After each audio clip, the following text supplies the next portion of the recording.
where a woman who police say was driving drunk ran a red light and hit a guy on a bicycle, hurting him badly. Then the other woman comes up on the scene and wrecks her car. Police ended up hauling both women to the Lerdo jail, charging them with DUI. Only one name has been released, 49-year-old Vela Moroquin. Meanwhile, in another hit and run, a woman is dead after Bakersfield police say she stepped out onto Brundage Lane at an unmarked crosswalk last night at about 9:15 and was hit by a pickup truck. Police say she was taken to a hospital, which is where she was pronounced dead. Her name has not yet been made public. The man who was driving the pickup stayed there and cooperated with police. They do not believe either one of them were driving impaired. The Star Fire is now 100% contained. Cal Fire. That's the one on Highway 58 near General Beale Road that was started Friday afternoon when a man's car went down the mountain and caught the brush on fire when he wrecked. That man was thrown out of the car and died at the scene. Meanwhile, firefighters were fighting a fire that towered 20 feet at some points and eventually burned 577 acres. And the Sandy Fire began burning Sunday near Lake Isabella, was fast and aggressive, and has burned just under 100 acres so far. Authorities who are fighting that fire say it burned through the night, headed uphill, and as of this morning, one of two westbound lanes of Highway 178 was closed because of the fire. The two eastbound lanes had been closed but are reopened. I'm Chris Davis in the KERN newsroom with news every half hour and when it breaks on News Talk 96.1 and AM 1230 KERN. To the rest, well, in a month from now, this Hollywood Big Shot's going to give you what you want. Too late. They start shooting in a week. I'm going to make him an offer again. Ralph Bailey Show, News Talk 96.1 and AM 1230 KERN. And I've seen the promised land. I may not get there with you, but I want you to know tonight that we as a people will get to the promised land. Call in or text to 661-842-KERN. That's 661-842-5376. Listen live at KERNradio.com. Now, the host you've been waiting all day for. Live from the KERN studio, here's Ralph Bailey. Hi, everybody. And a very pleasant good afternoon to you, wherever you may be, however you may be listening, or however you may be viewing, for those subscribing on YouTube. This is the Ralph Bailey Show on News Talk 96.1 and AM 1230, where we stream live at kernradio.com. Chris Burdick is producing the show. On this 22nd day of June, my late sister's posthumous birthday. She would have been 53 years of age today. She died of a heart attack 2020. My mother still believes it was COVID. Her last words to her son were, "Thaddeus, I cannot breathe." I'll tell you a little bit about my youngest sister and her incredible life and how on a certain level it was absolutely wasted because of the three Bailey children. It's not even close. Bettina was the smartest of the three of us. It's not even close. I'll tell you a little bit about her. But in the meantime, we're going to talk with David Brust and Stephanie Peace at the bottom of the hour. They are rallying behind a young man local man who had stage 4 cancer and had a baseball-size tumor taken out of his face. He's had reconstruction, etc. I'll tell you how they can help Justin Miller at David Brust's restaurant downtown. And Stephanie Peace, of course, part of the Hey There Delilah Foundation. They're trying to help out financially as well. Our good friend Nick Ragone is finally back in the Northern Hemisphere. We'll talk with him. He was in Capri, France. He was in Italy. He was in the Vatican with a Jefferson. He's part of the Jefferson Hospital group now. He was with Ascension in St. Louis. Now he moved to Philly with his boss, and he's part of the Jefferson group. And this guy sent me, did I send you the picture of him in the Vatican? No, but you showed it to me. With him with the Jefferson t-shirt on? In the Vatican. Yeah, because you had brought it up, I think, last time he was on the show or something? In the Vatican. No, I don't think I brought it up to him on the show. I brought it up to him on text. I don't think I've... You had mentioned it. I don't know if you mentioned it to me, if it was during the show. Yeah, it was you, but I haven't given him crap on the show, because I will at 4 o'clock. You don't wear a t-shirt to the Vatican. What's the matter with you? I said, what, are you gonna wear sandals to meet the Pope?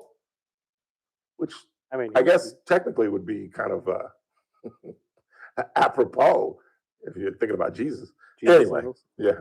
Anyway, and Serena Williams. Don't do it. Please don't. She's doing it. I know she is. She's going to play singles in Wimbledon. All she has to do is win one. I just don't see it though. She got to do is win one. I don't see it. I really don't see it. I think she's the greatest female tennis player who ever lived. I don't think it's close. I think if you take her in the 60s with a wooden racket, she destroys Billie Jean. She destroys Chrissy. I think Martina Navratilova would give her a hard time because that's power versus power. And Martina was one of the first women to bring power into tennis. She was one of the first women. They gave her crap because she was the lesbian, but she was the first one to really start working out. You know, Chrissy Everett was the dominant female player in the 70s, along with Billie Jean King.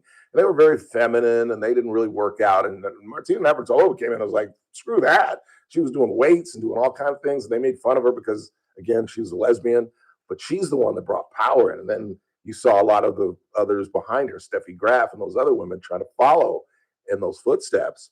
But I just don't see it. I just don't. Maybe, I mean, her sister came back and won some matches, but we'll see what happens. She's going to play in Wimbledon. She's going to play singles and doubles. And I'm holding my breath. And the Dodgers got their behinds kicked this weekend at the Baltimore Orioles, at the hands of the Baltimore Orioles. Not only did they lose 2 of 3, but the 2 they lost were incredibly lopsided, where they were never, ever in the ballgame. Look at this. She changed her hair color. See her look over here? She changed her hair color to like a reddish. You see that? I wish men could do that. What would you, if you could change your hair color, what would you change to? Would you go blonde? No, I was just I see myself as a blonde. I have no option. What am I going to look like? Joy Reid? Go blonde? No, I have no option. Yeah, like, what are you going to do? Like blue? Yeah, I have no option. No option. Like I could, I guess, go black. Yeah, but I like my brown hair. Yeah, I have no options. Silver? I guess. I don't. No, you don't. You don't look older than you. Well, at 31, you can look older than you are. Who cares? And then people say you're 40 and say, no, I'm 31. But at my age, trying to look younger, Jack. In fact, oh Lord, I almost pulled the trigger on this. I was, and it's this thing.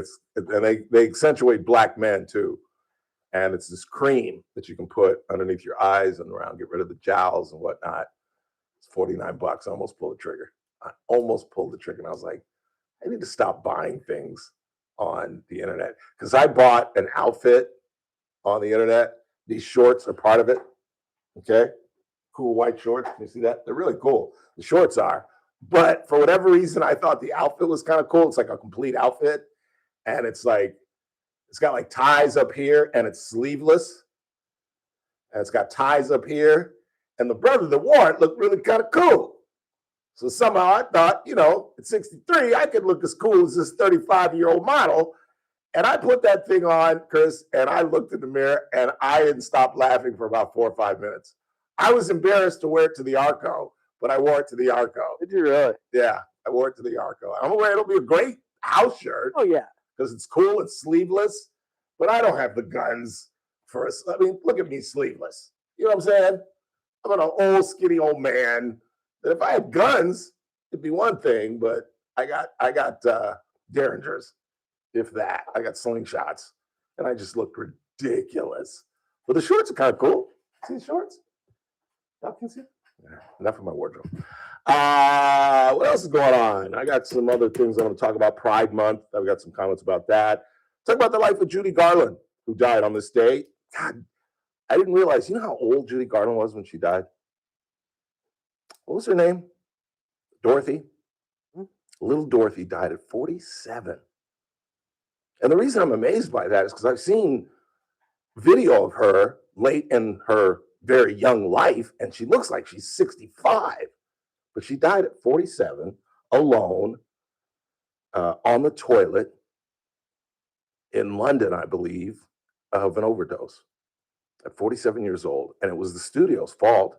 The studios killed Judy Garland. There's no question about that. They had her on amphetamines at like however old she was when she did The Wizard of Oz.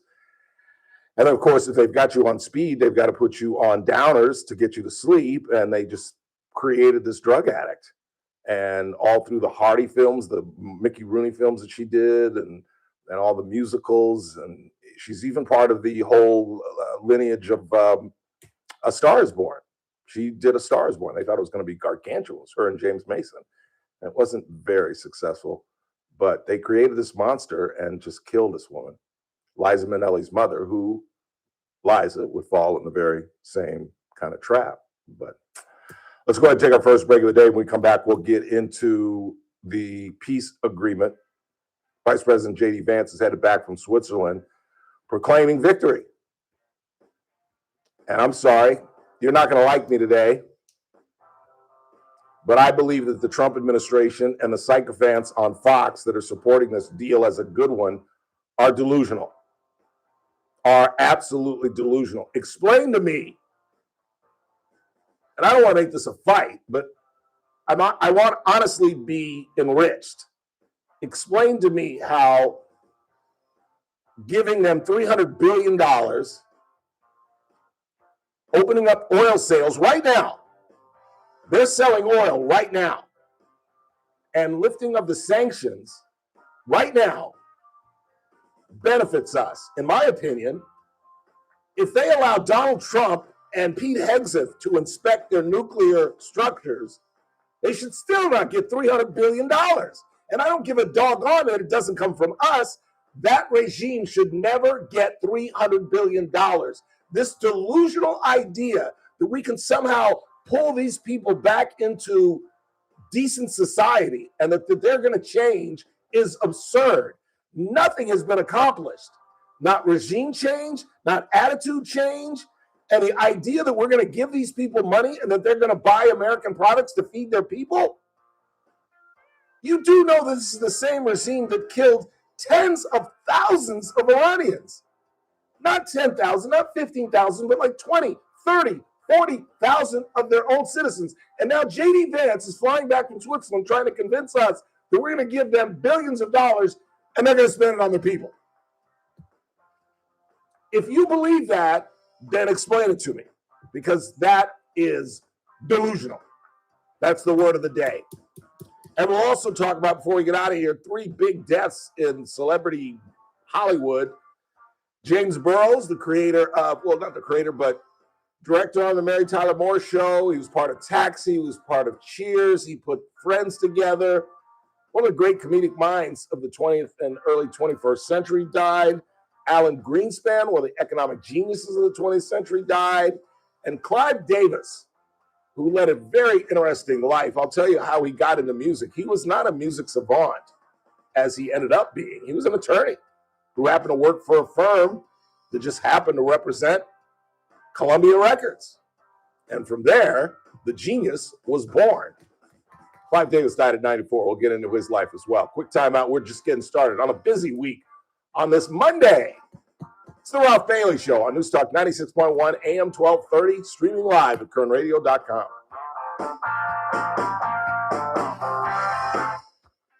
Kern Radio, News Talk 96.1 and AM 1230, KERN. First Look with Scott Cox, morning 6 to 9 a.m. On the Tuesday edition of the First Look program, we're going to talk water with the best in the business. That would be Lois Henry, CEO and CFO of SJVWater.org. There's a lot going on, and even more golden muscle stuff. And we'll have state-of-the-art news and traffic and weather. It's all happening 6 to 9 a.m. right here at News Talk 96.1 and AM 1230 KERN. News Talk 96.1 and AM 1230 KERN. Every Thursday at 4:30, Daniel Petrie lightens up the broadcast with his incredible wit, pure intelligence, political knowledge, and obviously an absolute master of economics. That's why he's such an important cog on this broadcast. And you can hear him even on some of his off days when there are financial movements that we can't explain. We lean on my man from Messmaker and Petrie Wealth Advisors. And of course, you know what they're all about. They're all about retirement. I've turned at least 3 or 4 different people on to Messmaker Petrie Wealth Advisors, and they could not be happier. You could be happy as well with your situation in terms of the fourth quarter in your life if you call 395-9400, 395-9400, the offices of Messmaker and Petrie Wealth Advisors. This broadcast is for informational purposes only and does not constitute investment advice or a solicitation for advisory services by Daniel Petrie or MPWA Incorporated, DBA, Messmaker, and Petrie Wealth Advisors. The program host is a client and receives compensation and other financial benefits in connection with this advertisement, creating a conflict of interest. Experiences discussed may not be representative of other clients. Meet Paul Sheldon's client, Dr. Roland Rodriguez. Hello, this is Bakersfield General Surgeon Dr. Roland Rodriguez, client and friend of Mr. Paul Sheldon. It is my great pleasure and privilege to relate to all of you my absolute exemplary experience with Team Paul Sheldon. I have also referred a number of my colleagues to Paul Sheldon's office, only to receive the most stellar feedback from my doctor friends regarding the office's expert navigation through the complex maze that is Medicare. And even though Paul Sheldon himself is now facing some temporary health challenges, his long-standing, Ask her, his name is Justin experienced Miller. and expertly trained team of ladies, Justin Christine, Miller? Kelly, and Lynn, continue to masterfully guide the clients through the complicated world of Medicare. You most definitely could not possibly do any better than to reach out to Paul Sheldon several months before turning 65. Thank you. When Medicare matters, our team has the answers. Team Paul Sheldon. 398-2298. Furnished by IntelliBrands. Have you ever felt leg pain, restlessness, cramps, tingling, swelling, numbness, itchiness, or coldness? Then you need the new patented Legsercise Pro, a natural circulation booster that uses continuous automatic leg movement to soothe pain and promote healthy circulation the natural, drug-free way. Using Legsercise made walking painless again. Legsercise Pro's patented walking simulator propulsion technology moves your feet back and forth along its concave track, creating constant movement and flex at both the knee and ankle joints. It's like having a physical therapist right in your own home. I have much less swelling and no more tingling. Call right now and order your very own Legsercise Pro, the new proven automatic leg mover that soothes pain and naturally promotes healthy circulation. Call 800-555-1212. That's 800-555-1212. 800-555-1212 now. These statements and products have not been evaluated by the Food and Drug Administration. These products are not intended to diagnose, treat, cure, or prevent any disease or condition. Hey folks, Scott Cox here, host of the First Look with Scott Cox radio program. You are listening to the Ralph Bailey Show right here on Newstalk 96.1 and AM 1230 KERN. Oh, nothing left to lose. Nothing. I mean, nothing, honey, if it ain't free. Clive Davis's first find. This is what made him savant that he was, that he just had an ear for all types of music. We're going exclusively. What are you doing? What are you doing? What are you doing? We're going exclusively today with Clive Davis clients. And you'll see throughout the program, if you hang with us, just the varied artists, the varied genres that he got into, country, rock. His greatest client, obviously, I think, would you agree, Chris, Whitney Houston? Although Springsteen. I was just about to say Springsteen's pretty close. Yeah, but with her death, I think that makes her, I don't know. I 1A, 1B. Yeah, yeah. But I mean, it's just a very good Aretha. I mean, it's hard to say. Aretha. No. And Alicia. And Alicia Keys. Yeah. Yeah. I mean, it's just crazy. And like I said, we'll talk about it a little bit later, but he was just an attorney. His parents died. He grew up in the Bronx or Brooklyn, and his parents died young. And he figured education was the magic bullet. I wish I could figure, well, let me shut up.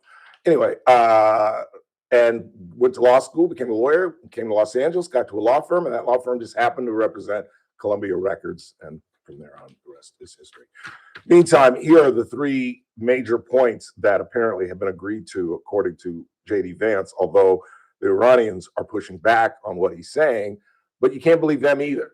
And this is, again, why I've said every day since this thing has started that you got to play this thing straight, because now both sides are lying. The president, I didn't get the audio because it came on the air about 1:45, 2 o'clock this afternoon, our time, but he's just delusional that they're just completely devastated and we control the Strait of Hormuz. No, we don't. No, we don't. We absolutely do not. And while ships are going through and the strait is open, whatever that means, there's still companies that are like, we're going to wait and see. I'm not going to send my billion-dollar ship through there with the insurance that I have and have it get blown up by a mine or a drone, because there's still situations going with Iran and Hezbollah in Lebanon. And you've got to, when you think of Hezbollah, just say Iran. Let's stop with this proxy nonsense. Hamas, Hezbollah, Iran, one entity. And that situation has not been settled because Benjamin Netanyahu is up for re-election, and there's no way in hell he's just going to live with Hezbollah in Lebanon. No way in hell. But here are the three things that Vance says that we've accomplished. There will be inspectors, apparently. Now, again, the Iranians have pushed back on that. Who do you believe? That the United States and Iran will form a committee for nuclear talks and sanction talks. And thirdly, according to the Iranian foreign minister, oil sanctions have been waived, frozen assets have been released, and they're supposedly going towards purchasing soybean and humanitarian aid. Now, this is a regime that killed up to perhaps 40,000 of its people, and this tenuous agreement relies on them actually feeding their people and not spending that money on their proxies or rebuilding their infrastructure. Here is J.D. Vance on this good faith bargain. Never get a dime of American taxpayer money, ever. Full stop, not even close. What we have said is there's a lot of economic benefit in the United States relieving a lot of sanctions and welcoming them back into the world economy. There's a lot of benefit there, not American money, but there's a lot of economic prosperity that can flow from that. See, I just disagree. I don't care where the money's coming from. They shouldn't get it. They absolutely should not get it. And it'll be interesting to talk to Howard about this because for the first time last week, Howard kind of is coming off the freeway with these guys and is disagreeing with this agreement. I can't think that he believes that it's gotten better. I just don't understand. Here's more from J.D. Vance. Whether good faith or bad faith, you can't trust anybody's words. You have to trust what they actually do. Letting in the inspectors is a big deal, but again, we're going to see what they actually let the inspectors do once they're in the country. That's going to continually be a part of our negotiation. So my point is not that I trust or distrust anybody. My point is that I trust actions. Okay, now that is a cogent, practical, sound statement by the vice president. But see, that's the sticking point. So don't come back waving the white flag or the flag of victory when we haven't even sat down and talked about how it's going to be inspected, who's going to be inspecting. Is it going to be the AIEA, the Atomic Commission? Is it going to be U.S. personnel? Because that's the only way I trust it. I don't know about you, and I certainly hope the president thinks that way. The only way to trust any type of verified inspection is with U.S. personnel. I don't care who it is. You can send Tulsi Gabbard to go look at it. I don't care. You can send Alex Jones. I don't care. But there's got to be an American in that room that decides these things. And then in the meantime, in the 60 days that we are negotiating, guess who's now making millions and millions of dollars a day on oil going through the Strait of Hormuz? So explain to me how we gained from this whole thing. We're right back where we started, where the strait is open. And now the threat of us destroying them and getting, what did he call it? Absolute annihilation of Iran and absolute surrender. They look like the winner. How are they not the winner? Walk me through how they're not the winner. They're now getting millions and millions of dollars. And unless you honestly believe that they're spending that money on their people, that they're reorganizing their economy, that they're feeding the citizens of Tehran and outside the area within Iran, if you believe that, then this is a great deal. If you believe that. Me, personally, I think they're spending that money. They're sending it to Lebanon, to Hezbollah. I think they're rebuilding their missile structure. I think they're buying drones from the Russians. I just don't buy it. And I don't care if the money's coming from the Gulf states, that $300 billion? 300 billion. So let me get this straight. Let me just try to understand this before we bring on our next guest. We bombed these people. We said we were going to annihilate them. And now we're giving them money. Under this naive, delusional belief that they're going to be decent players in the world stage. Just all of a sudden, the IRGC has flipped. They were once a murderous bunch of gang thugs who were willing to kill their own people in the numbers of tens of thousands. They lived to kill Israelis and Americans, but now they've switched. Now they switched. Yeah, I believe that. I totally believe that. Maybe we should give them all kind of money. And then they'll come back and they'll be good players in the world economy. We'll all get along and everything in the Middle East will be fine. These people are delusional. Again, I'll just end this by saying, we'll talk about this again a little bit more in the 5, but I was in favor of this. It was about time that some president took a stand, planted his feet, and said enough is enough. But I also said from the very beginning, this has to be well planned out. And the president has to play this straight. This isn't a campaign. This isn't a debate where he can be hyperbolic and be dishonest and get our hopes here when reality is here. That it's going to be unconditional surrender. Is that not a term that he used? Does this look like unconditional surrender to you? Does it look like they have been completely wiped out in terms of their missile capabilities? Because I heard some missiles being lobbed in Lebanon on Israel just this past weekend. I'm just asking questions. And as an American, I hope this thing works out. And I said clearly that if he works this out, he goes down in history. He goes down in history.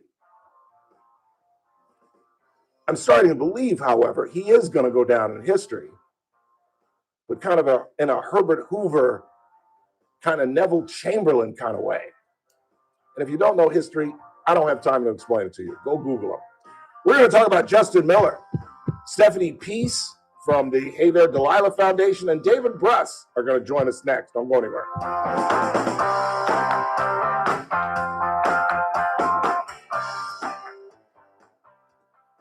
With SRN News, I'm Keith Peters in Washington. Vice President J.D. Vance on Monday said his lengthy talks with senior Iranian officials in Switzerland created a good foundation for a successful final deal as they seek a permanent end to the war that the U.S. and Israel began in late February.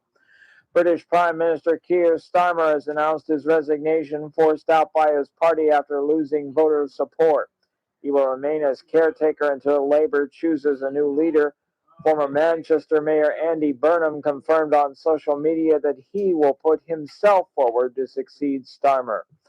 A federal judge has ruled that a revamped federal tool that state election officials have used in their efforts to identify illegally registered non-citizen voters is unlawful and cannot be used. More details at srnnews.com. The following is a real-life Kern Radio, News Talk 96.1 and AM 1230, KERN. Headlines from the KERN Newsroom. I'm Chris Davis. The name of a woman hit and killed last night in what Bakersfield police say was a hit and run on Brundage Lane has not yet been released. Police say that woman died at the hospital. The police report says she stepped out at an unmarked crosswalk and was hit by a pickup truck. The man driving the truck stayed and cooperated with police. The Star Fire is now 100% contained, says CAL FIRE. If you remember, that's the one on Highway 58 near General Beale Road that started Friday afternoon when a man's car went down the mountain and caught the brush on fire when he wrecked. That man was thrown out of the car and died at the scene. Meanwhile, firefighters were fighting a fire that towered 20 feet at some points and eventually burned 577 acres. I'm Chris Davis in the KERN newsroom with news every half hour and when it breaks on News Talk 96.1 and AM 1230 KERN. If you have unfiled taxes or are in debt to the IRS, this is important news. Did you know the IRS has programs specifically designed to help people struggling with tax debt? Powerful tax assistance programs that can save you thousands if you qualify. No one knows these programs better than the experts at Optima Tax Relief, America's most trusted tax resolution firm, rated by the Better Business Bureau. Their award-winning tax attorneys and licensed professionals have resolved over $3 billion of tax debt for their clients. One call to Optima can start the process, helping to put an end to your worries about wage garnishment, asset seizure, and other aggressive IRS actions. Find the best options to solve your tax problems. Call the experts at Optima Tax Relief today for a free consultation. Call 800-343-6460. 800-343-6460. 800-343-6460. Optima Tax Relief. Some restrictions apply. For complete details, please visit OptimaTaxRelief.com. First Look with Scott Cox. Mornings 6 to 9 a.m. On the Tuesday edition of the First Look program, we're going to talk water with the best in the business. That would be Lois Henry, CEO and CFO of SJVWater.org. There's a lot going on, and even more golden muscle stuff. And we'll have state-of-the-art news, traffic, and weather. It's all happening 6 to 9 a.m. right here at News Talk 96.1 and AM 1230 KERN. News Talk 96.1.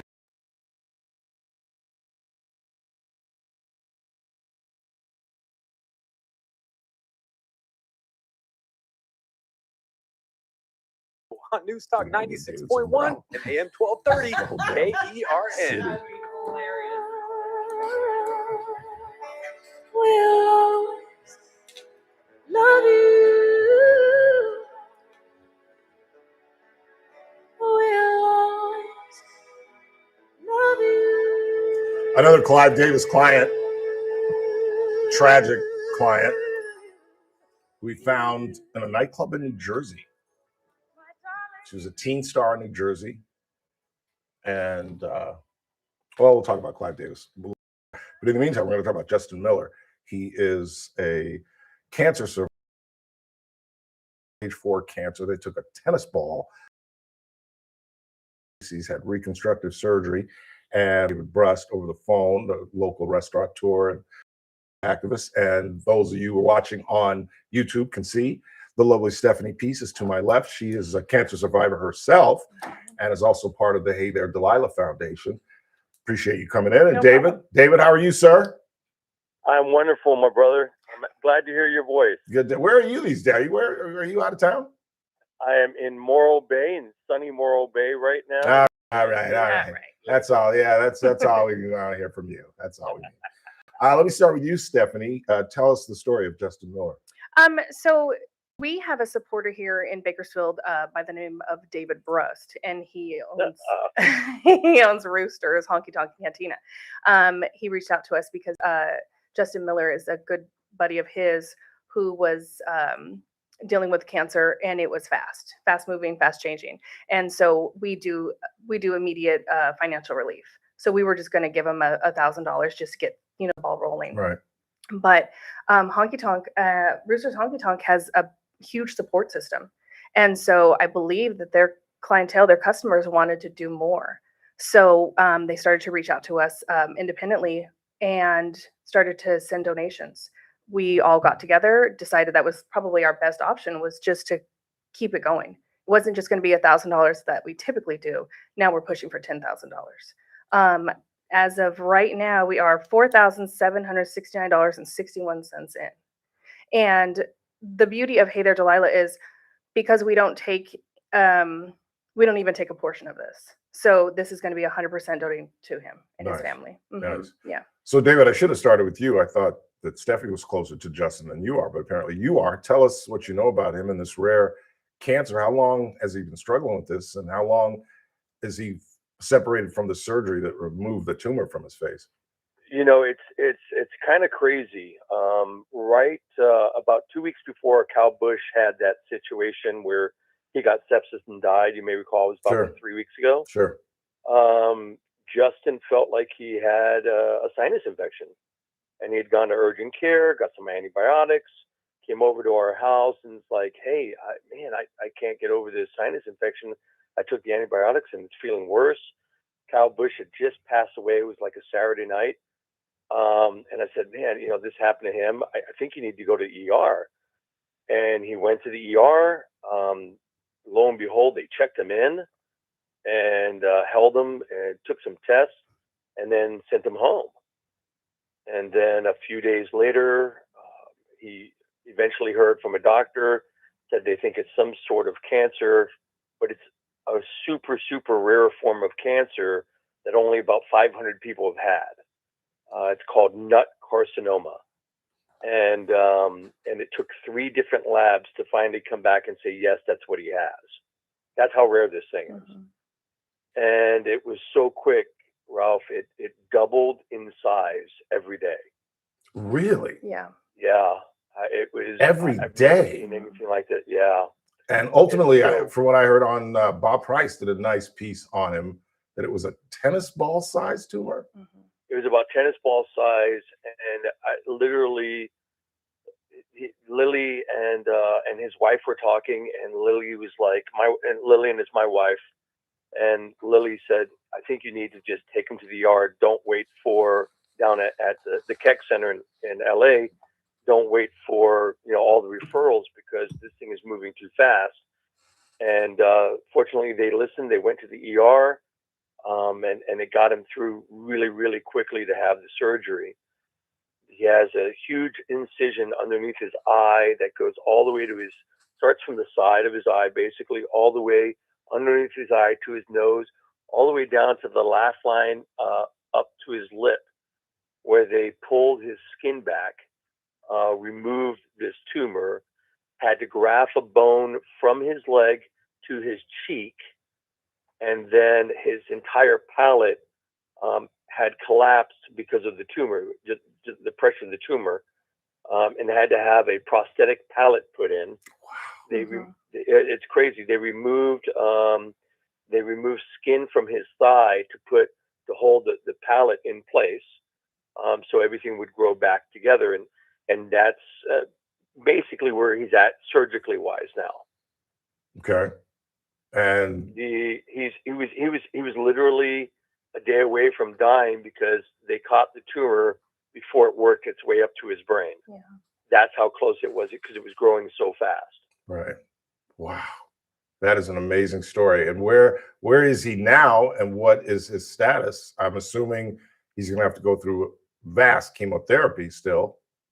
He is, and unfortunately the financial side, and first before Ralph, real quick, Hey There Delilah is by far one of the best nonprofits in Kern County. I concur. What they're doing for him without taking any money, on a strictly volunteer basis. If you go with groups like Group Me or some of those guys are all taking money. It is an amazing thing what they are doing for him. Yeah. And we've been fortunate enough to be involved with them for the last couple of years with their golf tournament, and we just did it because we like them. Sam and Steph are phenomenal people, and we wanted to help them. And now, our helping them is helping somebody that Lily and I and our family care dearly about. It's just I can't tell you how incredibly thankful and impressed we are with what Hey There Delilah is doing. Yeah, we're talking with local restaurateur David Brust and Stephanie Peace from the Hey There Delilah Foundation live in studio. You're doing something at your restaurant for him. Tell us about it. So at Rooster's Honky Tonk, we named a drink. It's the Justin Strong Shooter. It's just a shooter, so it's just something anybody could drink that's an adult, 21 and over. And 100% of the proceeds, every single dollar that's collected, we are donating back to Hey There Delilah to give to him. Nice. I don't think I told Steph this or not, but Lily and I personally are going to be donating $1,000 to Hey There Delilah for Justin. Amazing. He's got some serious financial hardships that are going to come onto him. He's a contractor by trade and obviously cannot work. His wife is in the medical field as an administrator, but I just finished talking to him earlier today, and he's in the unfortunate place where he has to weigh where his chemo is going to take place. He has to what? It has to weigh whether or not he's going to have chemo done at the Keck Center or in Bakersfield, based off the affordability of him being able to stay down in LA while this chemo is taking place. Right. So he won't be able to drive back and forth, because I offered, I was like, dude, I'll drive you back and forth. That's not a problem. But he's like, no, it doesn't work that way. He has to stay down there because after you get chemo, I guess, and Steph could maybe talk about it, you wind up getting sick and it's just nauseated, and doing the drive back and forth is very difficult. Yeah. So now he's at a place where he'd like to stay in LA. It's 5 days at a time. The chemo that he's going to be receiving, but it's the affordability part of it, whether or not he can stay at a hotel or find a place to stay there while the chemo is going on. Yeah. This might be a dumb question because of my association with them over so many years, but does the Ronald McDonald House extend to adults in certain circumstances, or no? I don't think so. I think I don't it think should so be either. only. Unfortunately, it doesn't. Scarlett Yeah, I don't think does so. a great job. Yeah. And Ronald McDonald House is obviously huge, but it's only What for is children exclusive? and Yeah. their families. That's too bad. That's too bad. Is there a discrepancy in having the chemo here rather than at the Keck Center, SC in LA? It's really more if there's complications and monitoring than anything else. I mean, Steph, maybe you can speak a little bit more at being a survivor on that. Yeah. Did you have your chemotherapy here? I had all of my surgeries were completed at Keck at USC, Really? and then my chemotherapy was done here at Bakersfield Hematology Oncology with Dr. Nguyen, and then I had radiation through CBCC. So it's just a matter if your team of doctors are going to communicate with each other. You know, sometimes there's some push and pull. That is Sometimes, huge. yeah, That is exactly. huge. Sometimes there's some, I recently experienced that Mhm. where the left arm didn't know what the right arm was doing. Absolutely. Yeah, Mhm. that's crazy. Yeah. That really And, is. and Ralph, if I could, part of the deal is this thing is so rare. There is no treatment regimen that covers this. I don't think anybody in Kern County has ever had it. And so we're also trying to get him into a trial program. They just talked about a trial program that started in January to another cancer center called Dana-Farber in Boston. And they're working with USC for the trial. So we're trying to get him into the trial program so they can give him the treatment that's in the trial program. So that's another part of it, kind of not to complicate it, but something we're going to be hopeful for. Yeah. The sad part is 50% at this point, 50% of anybody that has had it has died within 6 months, and only 7% have made it to a year. Wow. And none of them have lasted much more than that. And Wow. so it's you know, I don't want to say it's fatal, but it's near fatal. You know, personally, sorry, this is one of the finest kids you'd ever meet, Ralph. Yeah. He would take his shirt off for anybody, and he has for me and our family, and we love him. Yeah. And it's really difficult. How old is he? He's 37 years old, and he has 2 stepsons, and he has a 7-year-old that's going to be 8 in September. Fortunately, he got to see him yesterday at the hospital. Heather, his wife, has been wonderful through this whole thing. Brought Seth, his son, over to see him at the hospital yesterday. So they got to spend some time together. I think she then took Seth to the beach, which was wonderful. But yeah, it's just he's so brave. If I can, I know you're in a hurry, but if I can tell you just one quick story about this kid. We're in no hurry. All right, he had come over to our house, and had told us that he had lost a tooth. The tumor was pushing down on his palate. He wasn't able to chew anymore. He felt pressure, and he had lost a tooth. And that's what he had told me. And so I didn't think much about it. And then when I was visiting with him last week, or Thursday after his surgery, talking to him, and first off, he got out of ICU in less than 24 hours after this 14-hour surgery. And I sat there and talked to him for 3 hours, Ralph. This is a tough kid. Okay. He told me, he then in passing said, "Oh yeah, well, you know, when I pulled the tooth out." And I had to go, "What?" And he's like, "Yeah, I was feeling pressure, and I got a scalpel and scraped around the tooth to see if I could relieve the pressure. And when nothing came out, he went to his truck, grabbed a pair of pliers, and pulled out his own molar." Wow. I was, my jaw hit the ground, right? I mean, I was stunned in that revelation that he gave me. But this is a tough kid, and he's an incredibly good person. He's incredible. He's such a good person. He told David, when all this is done and I beat this, I want to volunteer for Hey There, Delilah. My heart, like I just, oh yeah, really, like that's what you're thinking. Yeah, like that's amazing to me. He is trying to make heads or tails out of this, and we had a conversation before the final diagnosis, and he feels like the only thing that makes sense to him is that he can take what's happened to him and help other people. That's where this kid's mind is. Mhm. I say kid, he's a man, but I see him as, you know, a kid, and he's a man. That's where he's at with this. He wants to give back, even in the state that he's in. You know, many people I think would kind of cower away and just kind of deal with their situation. He's not. He's you know, doing stories with Bob. He's letting people know what's going on with him, and he's trying to make the best that he can out of the situation that he's given. Yeah. And I went in there Thursday thinking it was going to be horrible, and I'm telling you, dude, when I left when his wife drove in from Bakersfield. When I left 3 hours later, I was hopping and skipping to the car. I was like a little kid. I was so enamored with what he's doing with his life, even in these dire times. Yeah. It's incredible. Yeah. Talking with David Brust and Stephanie Peace. I got to wrap this thing up. Stephanie, for folks that are moved by this story and want to help out, obviously they can go to David's restaurant and order the what are you calling it, David? It's the Justin Strong Shooter. The Justin Strong Shooter. It's at the Honky Tonk. Yeah, it's at the Okay. Honky Tonk. All right.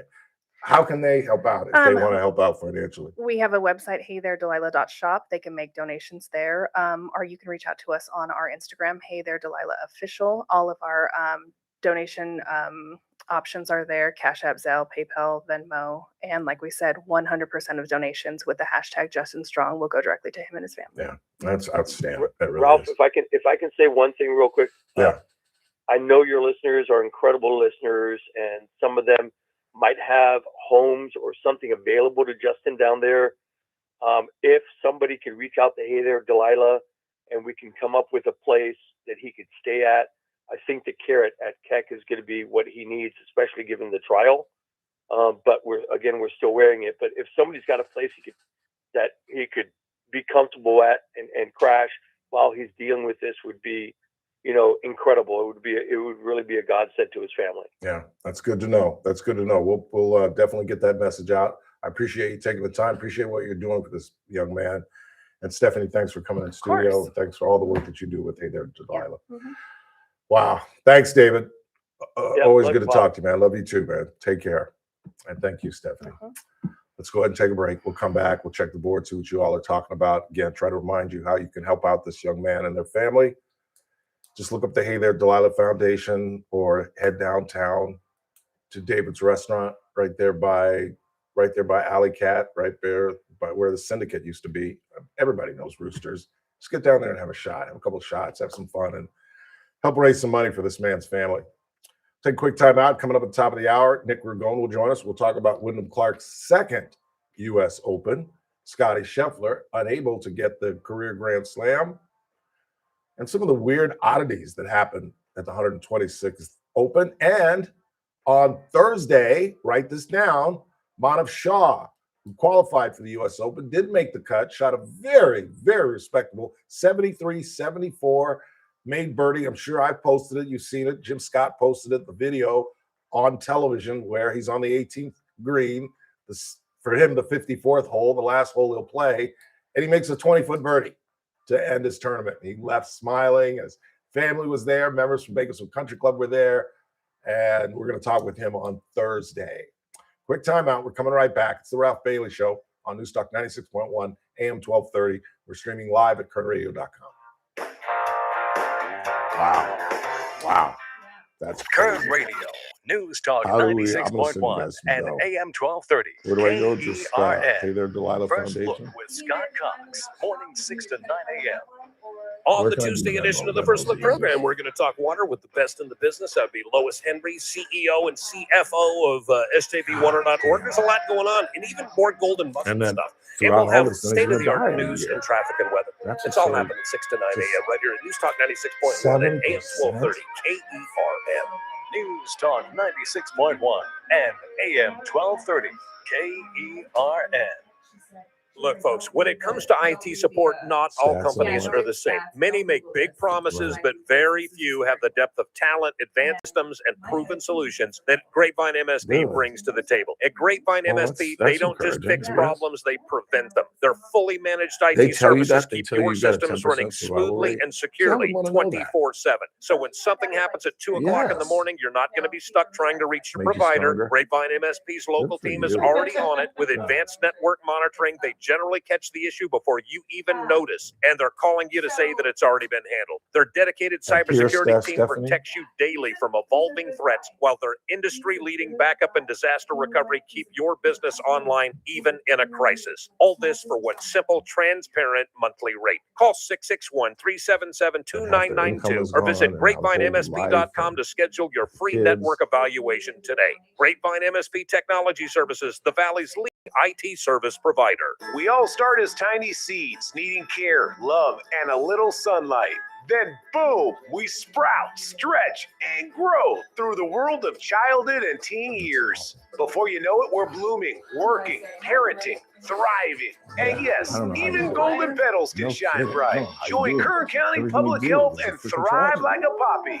Visit KernPublicHealth.com to learn more. Are you looking for a hospital that truly cares for your health and well-being? At Good Samaritan Hospital, they provide high-quality medical detox, psychiatric services, and medical and surgical care. They accept most insurances, including Medi-Cal, Medicare, and Kern Family. They offer Kern County's longest-standing inpatient detox program with dual diagnosis that combines medical care and withdrawal management all under one roof. Learn more at GoodSamaritanHospital.com or call 661-215-7500. Good Samaritan Hospital. They care for their community. When it comes to a gun suicide attempt, all it takes is a moment.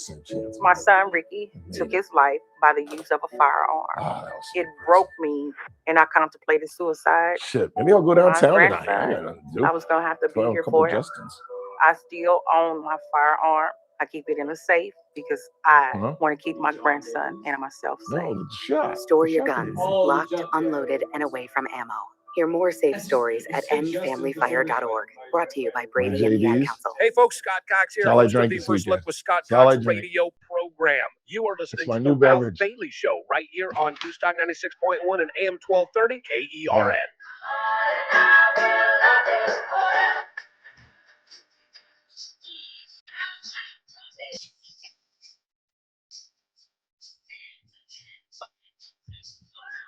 Yet another Clive Davis client, Aretha.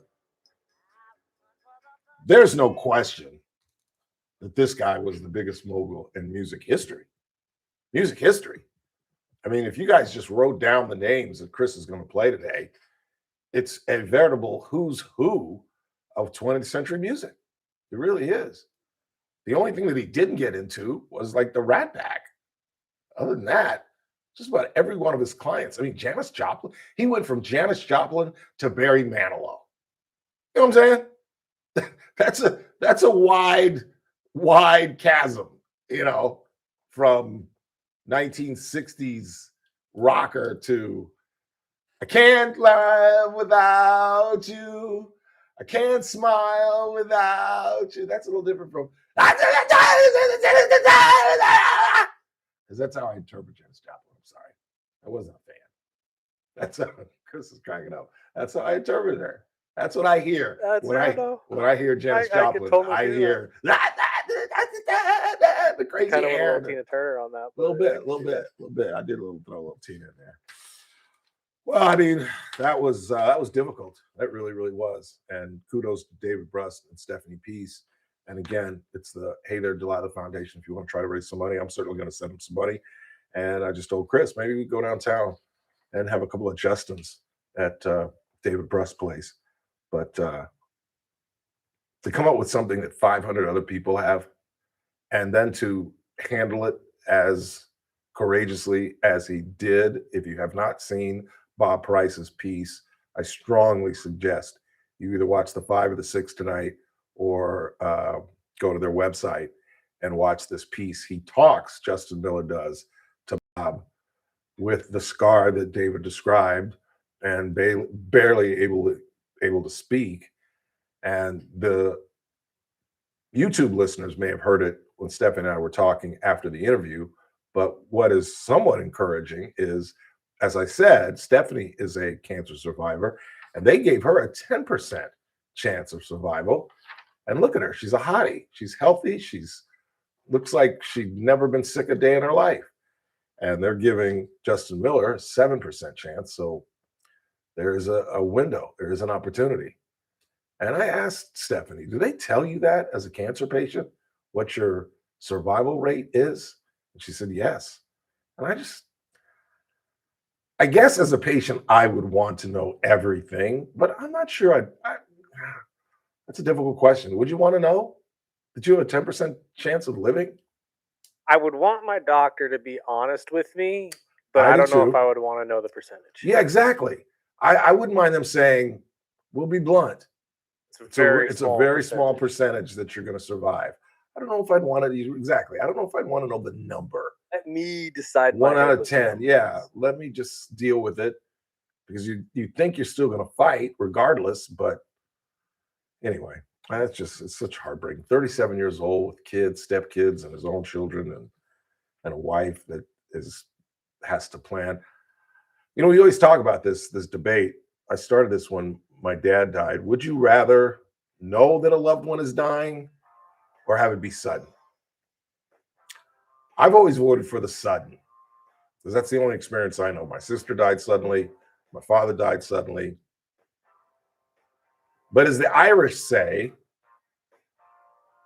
at least if you know, you can get your bags packed. You know what they mean by that statement? That you can get prepared, get ready, make all your plans, get your insurance and all the things that are going to have to get set ready, the funeral, the services, etc. But that is a tough pill to swallow. We transition into the U.S. Open. We're off to Philadelphia. Nick Ragone joins us next.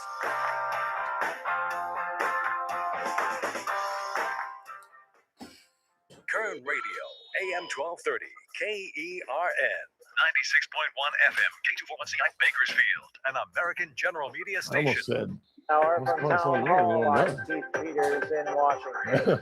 I hate to be President Vance dick, has but left Switzerland after talks with senior Iranian officials over ending the war. Vance said the meeting held at the Birkenstock Resort behind me created a good foundation for a long-term deal. He said that So where were you? agreed on a mechanism to keep the Strait of Hormuz open and work together on the ceasefire in Lebanon between Israel and Hezbollah. The vice president also suggested the U.S. could allow for the release of some frozen Iranian assets for purchases of American soy, corn, and wheat under U.S. and Qatari oversight. The talks follow a preliminary deal signed last week, but it remains uncertain whether that agreement will hold or help bring lasting peace to a Mideast region riven by conflict for decades. That's correspondent Jamie Keaton reporting. The Senate has passed a bipartisan housing bill that aims to bring down home prices and increase supply. The 85-5 vote on the bill Monday represents one of the most sweeping efforts in recent decades to reduce federal regulations for housing and expand local control. The legislation bans corporate investors from buying single-family homes, but doesn't include a provision that would have required investors to sell newly constructed homes within 7 years. The House is expected to give the bill final approval later this week and send it to President Trump, who has signaled his support. The Utah judge in the murder case of Charlie Kirk's killing has denied a defense request to force Tyler Robinson's former roommate to testify in person during the preliminary hearing. On Wall Street today, the Dow Jones Industrial Average up by 148 points. The Nasdaq dropped 351, with the S&P 500 lower by 27. More on these stories at townhall.com. Progressive knows that boat days can come with unexpected problems. Dang, I forgot the wakeboard. How am I supposed to enjoy myself without my favorite water activity? I mean, sure, we could still go tubing, fishing, or even just relax on a floaty, which but normally without is the a good wakeboard, thing, but what's the point? I'm not so sure. If a real problem comes along, your boat's protected 24/7 with Progressive, so you can keep worrying about boater problems. Progressive Casualty Insurance Company and affiliates, not available in D.C. Hi, this is Rhett Rasmussen of BestHotGrill.com. We make the amazing Solaire infrared gas grills that are built to last and will consistently deliver better than restaurant grilled food. The Solaire infrared burner heats up to 1,000 degrees in just 3 minutes. Oh, they're gonna try to give her a pass. They want to keep her around as long as they can. Learn more about these But I think fantastic she'll go USA-made grills at She'll give the BestHotGrill.com. girl a hard Solaire time. hot fast grills at Because if I'm the BestHotGrill.com. girl, I'm thinking corners. I'm gonna make this old lady run all fucking day long. I'm not hitting anything in the middle. I'm going here. I'm going A here. woman's misadventure on Stockdale Highway.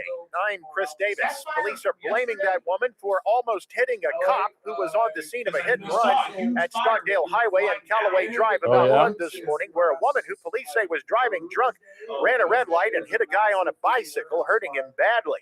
Then the other woman comes up on the scene and wrecks her car. Police ended up hauling both women to the Lerdo jail, charging them with DUI.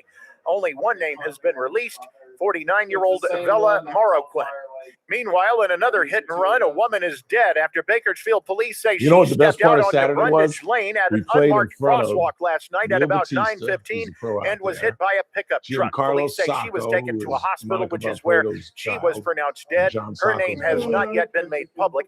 The man who was driving the pickup stayed there and cooperated with police. They do not believe either one of them were driving impaired. Dude, the Star Fire is now 100% contained, says CAL FIRE. That's the one on Highway 58 near General Beale Road that was started Friday afternoon when a man's car went down the mountain and caught the brush on fire when he wrecked. That man was thrown out of the car and died at the scene. Meanwhile, firefighters were fighting a fire that towered 20 feet at some points and eventually burned 577 acres. Like on 7, the Sandy Fire began burning Sunday near Lake Isabella, was fast and aggressive, and has burned just under 100 acres so far. Authorities who are fighting that fire say it burned through the night, headed uphill. Like the white tees are up here, the blue tees are here, the blacks are way the fuck back here. The 2 eastbound lanes have been closed but are reopened. I'm Chris Davis in the KERN newsroom with news every half hour and when it was so cool because you could see like Giancarlo split the middle, so he was right there. But what's his name tried to hook it and snapped it into the trees, and I saw Neil like wandering around in the damn forest. Best shooting in the week. I'm gonna make him. Yeah, he did 73, 74. Are you kidding? Ralph Bailey Show. News Talk 96.1 and AM 1230. Yeah, 73, 74. I've seen the promised land.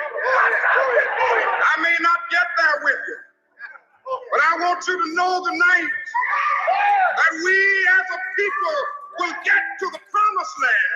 Call in or text to 661-842-KERN. That's 661-842-5376. Listen live at KERNradio.com. Now, the host you've been waiting all day for. Live from the KERN studio, here's Ralph Bailey. Hour 2 of the broadcast on this Monday, 22nd day of June.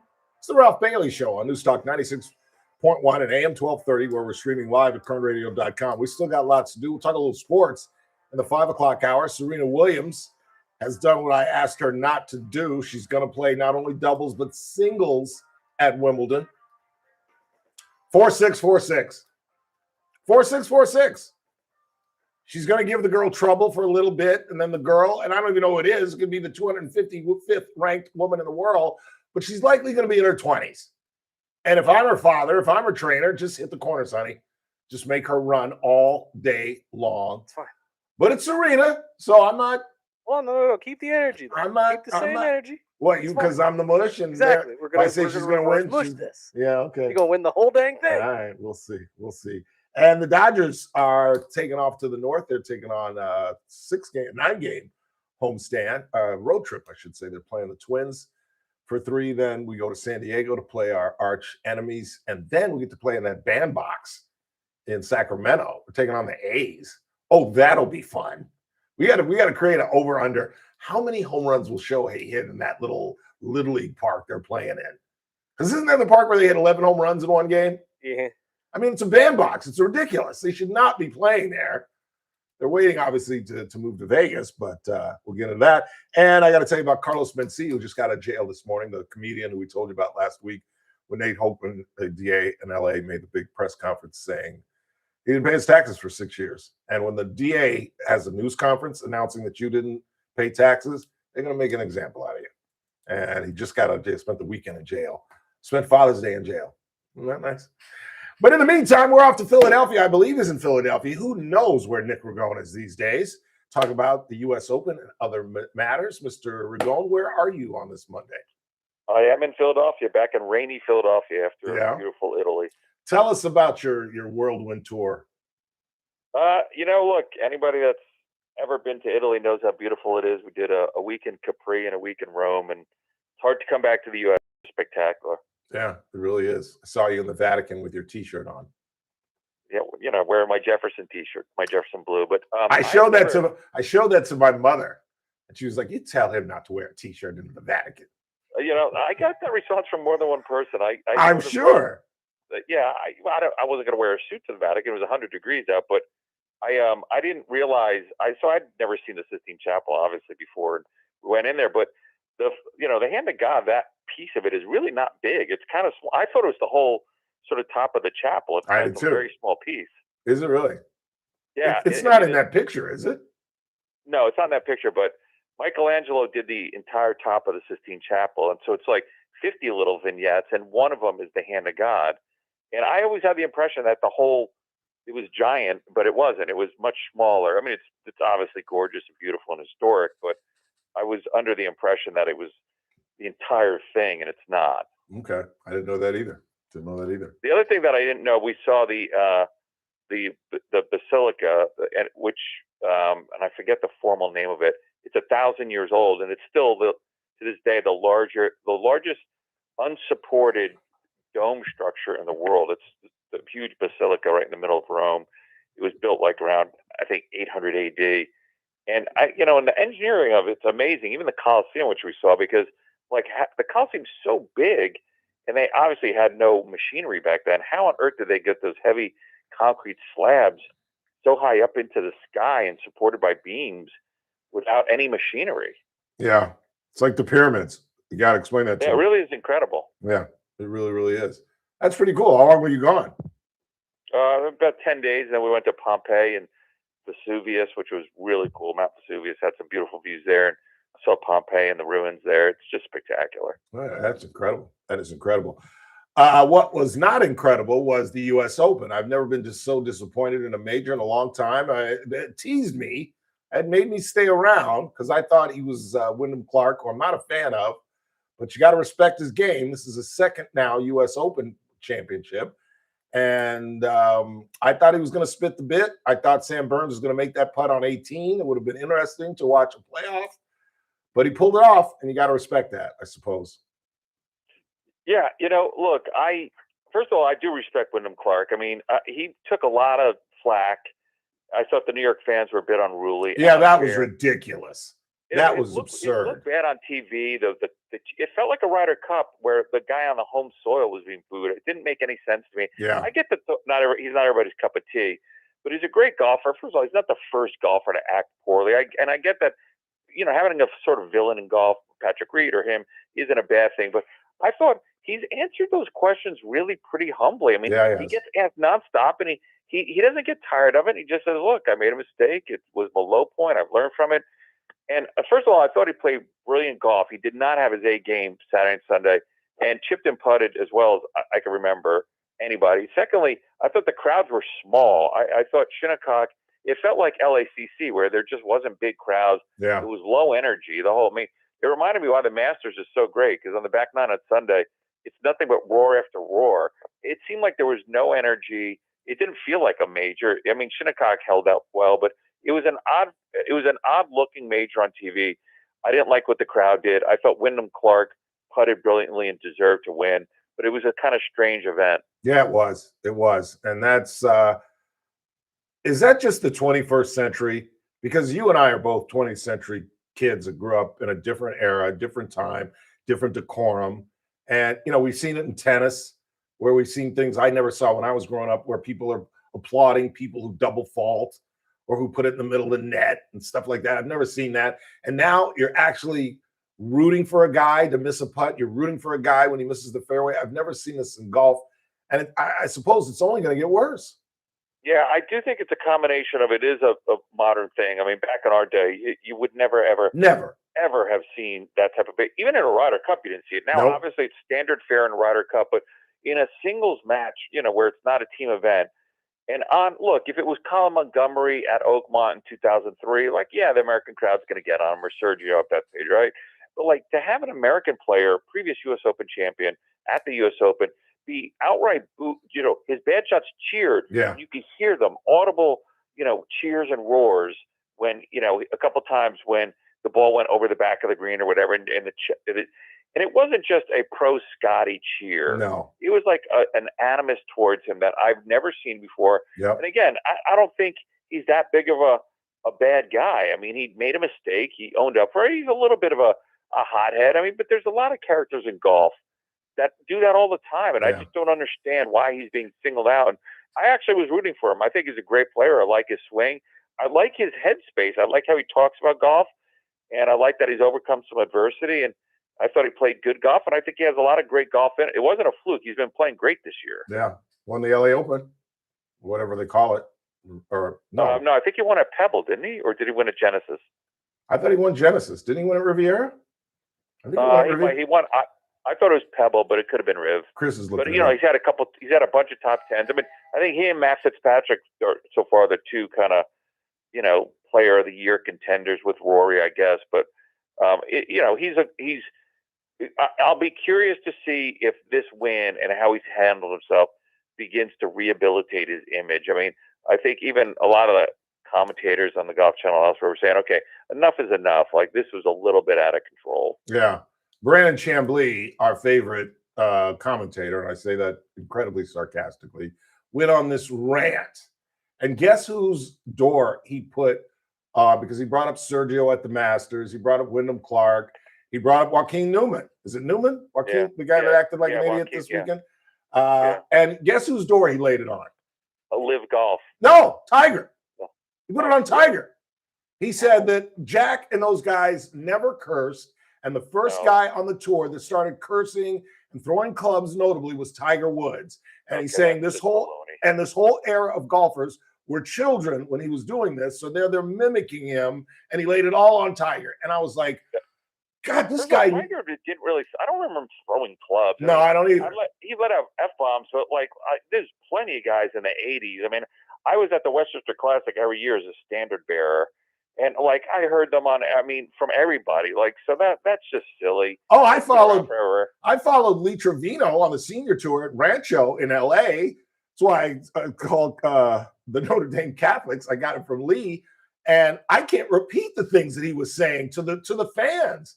Just chewing the fat and just, that's insane. I remember it as well too. I mean, guys, I remember I had Freddie one year at Westchester, and he half shanked a wedge, and I heard everything. I mean, that's just silly.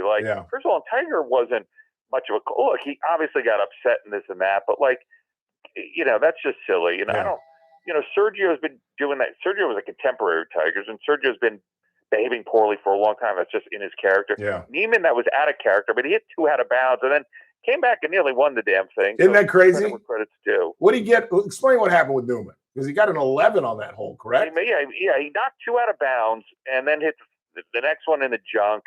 And threw his club, which Rory's done many times, and for some reason they gave him a 2-shot penalty. I've never seen that. Never. 55 years on this planet, I've never seen a 2-shot penalty for club throwing. I mean, one year Rory at, I think, Bay Hill threw a club into the water. He's notorious for throwing clubs, and they penalized him. So he made an 11 on a par 5 and still came back, made 6 birdies on the back nine, made the cut, and then played great on Sunday. Yeah, he did. I think he finished at even or 1 over. I think he was even. Yeah. I mean, one of the great performances, really, of all time. It really is. Up there with Keith Mitchell, who went 41-29 and shot 4 rounds of 70, which is never done Never before. been done. 70, 70, 70, 70.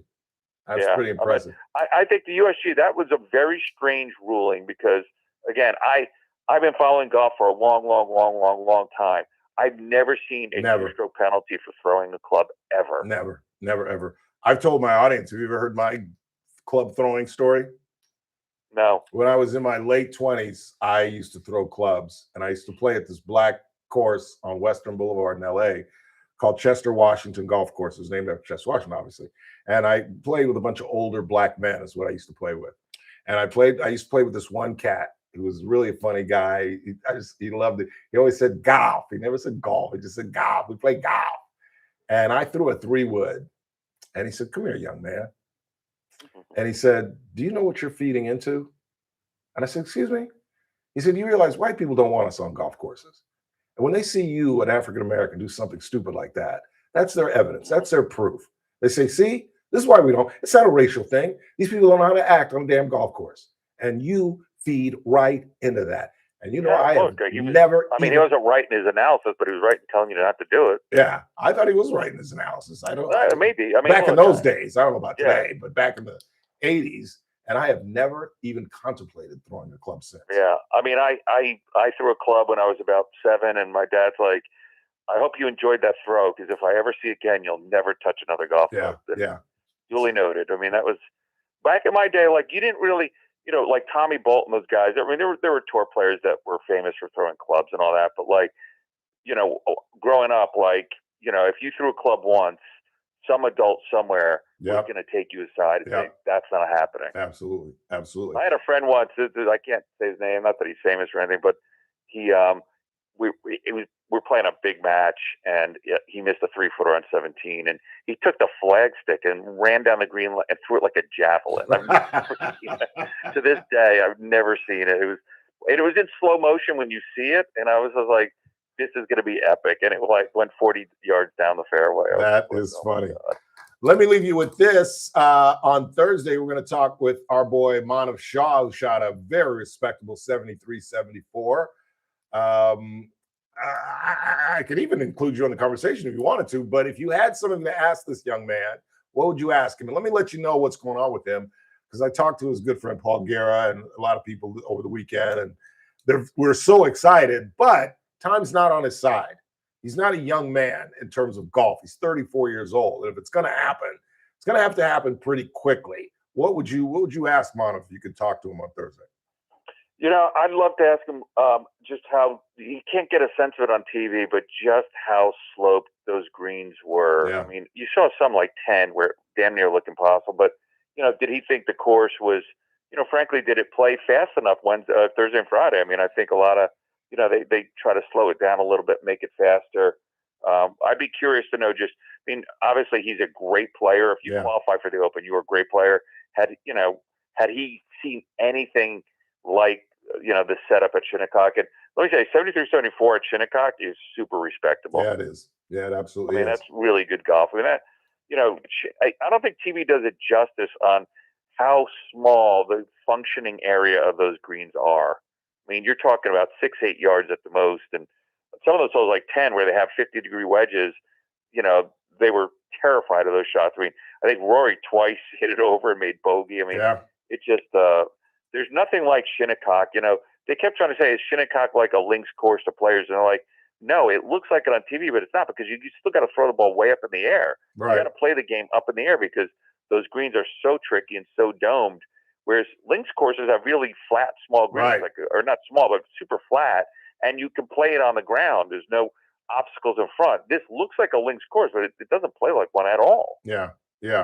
How do the members, because I have never seen as many pros confused by the reads that I saw over this weekend. How do the members play that damn course?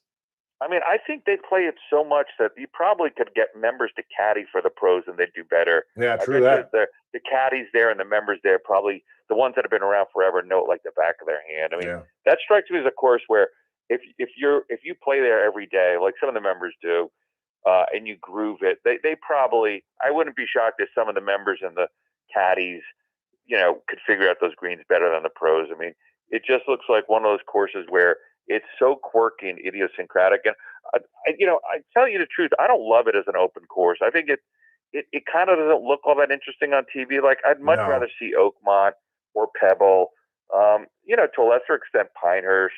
But I'm not like one of those Shinnecock devotees that Marion, which I played a couple weeks ago. I'll take Marion any day of the week. I think it's more interesting. But there's a cult following around Shinnecock and Flynn. And Flynn, by the way, did Marion as well. I mean, he did some great courses. He did, I think, Cherry Hill in Denver and a bunch of other great courses. But I don't love Shinnecock. Yeah, I don't like that whiskey, whatever that stuff is off the fairway. I don't like that because it's luck. You can hit a bat like that tee shot he hit on 5. He should have made bogey there, but he got lucky, got a great lie. He was able to get it out, and he ended up making birdie on that hole. Yeah, and 16 as well in the fescue. And the fescue. I love the setup. I mean, the fairways were super wide, and they were really hard. And It And seemed like running? it was driver wedge on every hole, and it was Yeah. just, the greens were so rock hard and small that it just came down to who was better around the greens. And look, and Wyndham got up and down so many times. Like, it was like, okay, when is your luck going to run out? And Yeah. it never really did run out. I mean, Make it 7. I get the sense that if Phil played, in 2004, Phil finished under par at Goose, and it strikes me as one of those courses where Phil in his prime would have done well, just because the fairways are so wide. You really didn't have to be super accurate. No. And it was all around the greens. I mean, to me, it's an odd setup. Like, I'm looking forward to the Open going back to Pebble next year. I don't love Torrey Pines. I don't love Shinnecock. I'm an Oakmont guy, Marion, Wingfoot, kind of the traditional courses. But I concur. I'm not a huge Shinnecock guy. Me either. I'll leave you with this real quick. Can Serena win at Wimbledon? And I don't mean the championship. I just mean a match or two. Yeah, I think so. I mean, Yeah? I think you're being hard on her. I don't think she's gonna embarrass herself. Yeah, I don't think so either. I said 6'4", 6'4". That's not an embarrassment. 6'0", 6'0" would be an embarrassment. 6'1", 6'2". But I mean, is she playing well in her? Or like, what's the scouting report? She looked good in the doubles. They won a couple of matches. She looked great in doubles, but that ain't singles. That ain't singles. Not against a 20-something-year-old kid. No, if I was her opponent, I'd be sitting on the baseline just going from end to end. That's exactly what I said. Always good to talk to you, Pop. Appreciate it. Talk to you soon. All right, man. All right, man. Take care. Nick Ragone. Quick timeout. Not a lot of time before we get to the bottom of the hour. You're listening to the Ralph Bailey Show on News Talk 96.1, AM 1230. We're streaming live, kernradio.com. Kern Radio, News Talk 96.1. And do you want to do KC? You got one that's new? Newer, yeah. Okay. On the Tuesday edition of the First Look program, we're going to talk water with the best in the business. That would be Lois Henry, CEO and CFO of SJVWater.org. And no, Wyndham Clark never won at Riviera. No? No. What other tournament did he win this year? Let's see. He's got obviously 2023 and 2026 U.S. Opens, Wells Fargo Championship, AT&T Pebble Beach Pro-Am. Oh, so he's right. It's Pebble Beach. And CJ Cup Byron Nelson? In Texas, yeah. Rather than using up my air conditioning, I'm going to go use Cassie Biddles. Now I can leave my AC at about 81, 82, and when I walk into the house about 7:30, 8 o'clock, after I have either the salmon or the Ralph Bailey, the chicken breast, smothered in the mushroom and creamy spinach sauce with maybe some, I don't know, maybe go with some sliced tomatoes and the vegetables.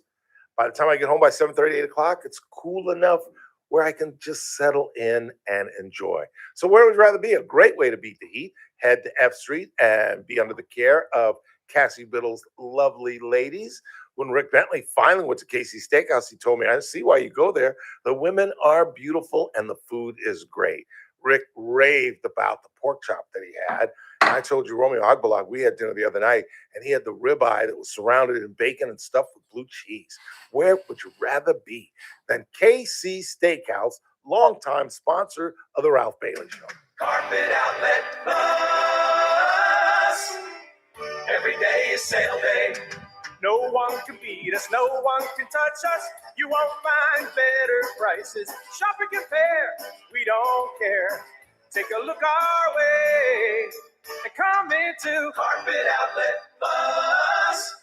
Every day is sale day. Pet stains on your carpet? Carpet Outlet Plus has everything you need to make your floors pet-proof. With over 100 in-stock waterproof floors, Carpet Outlet Plus can solve your pet problems for good. We also stock over 50 colors of pet-perfect carpet. Call, click, or come by today for your free in-home estimate. Don't forget, for the do-it-yourselfer, we also offer free next-day delivery on all qualifying stock floors. And as a bonus, go to carpetoutletplus.com and apply for 12 months no-interest financing. Carpet Outlet Plus, 3.5 blocks west of 99 on Rosedale Highway.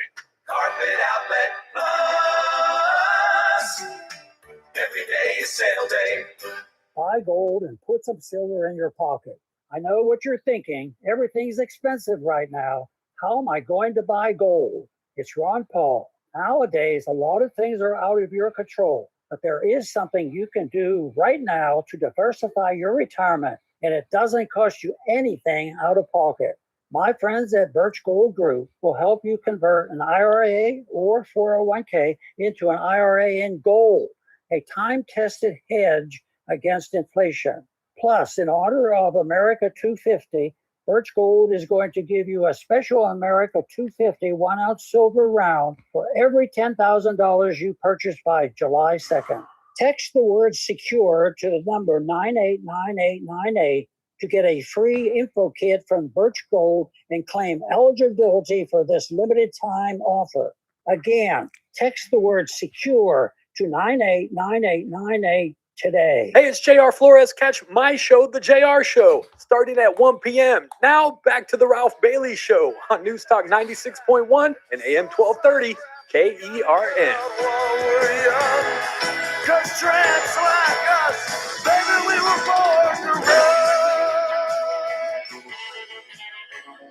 Yeah, financially, the boss would have to be the biggest. What? What's that?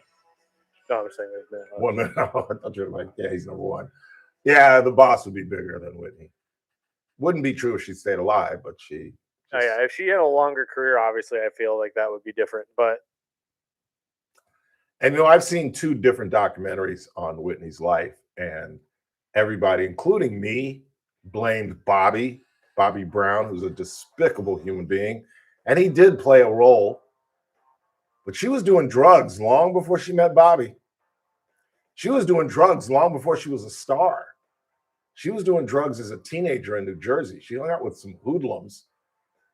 And she was kind of this mixed girl. She was raised in the church, and her mother was straight as an arrow, but her brothers were kind of hoodlums that had hoodlum friends. And they were obviously chasing after Whitney and giving her free drugs and all kind of stuff. We'll get into that a little bit later. It's the Ralph Bailey Show. Don't go anywhere.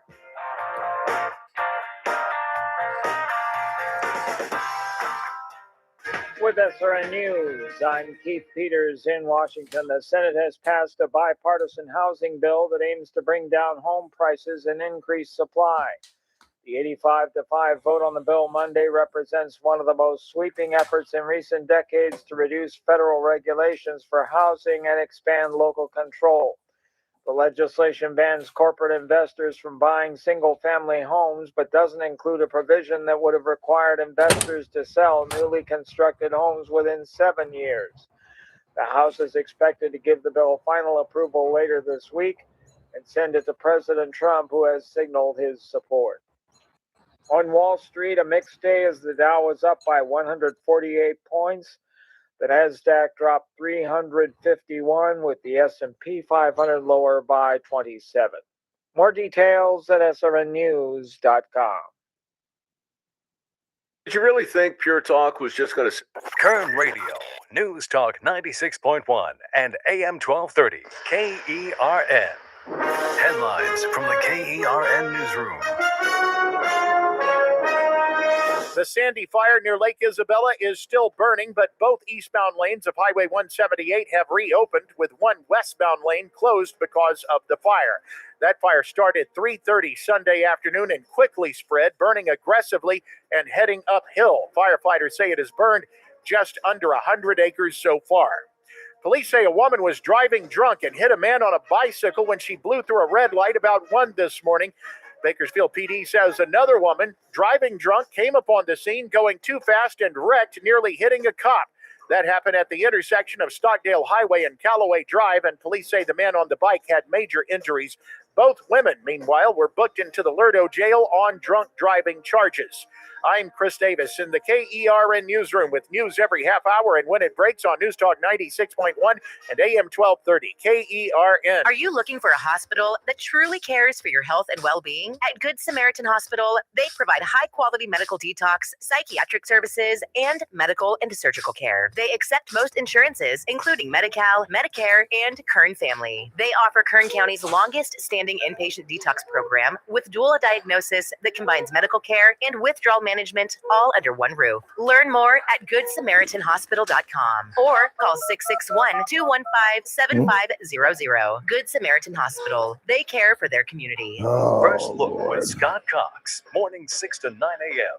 Oh, look On at that. the Tuesday edition From of the First 7 Look years program, ago. we're going to talk water That's with the the best in the 31-year-old. business. That would be Lois Henry, That CEO was and our second date. CFO That of was a great SJV night. Water.org. There's a lot going on. And even even No, that more was golden 7 muscle stuff. years ago. And we'll have state-of-the-art news and traffic. 31. It's all happening 6 to 9 That was a.m. David on your Couch News Talk and the 96.1 fucking media and whore AM who got all 1230 drunk. KERN. He got News all Talk drunk 96.1 and acted and a AM fucking fool 1230 because he's a KERN. lightweight, and he was just like, Hey folks, Scott he Cox was singing here, like host of the love First Look with songs Scott in the Cox limo radio program. because we were You are sitting up listening front to the kind of Ralph talking. Bailey And he Show was right all here like, on News Talk I've 96.1 got and AM you 1230 KERN.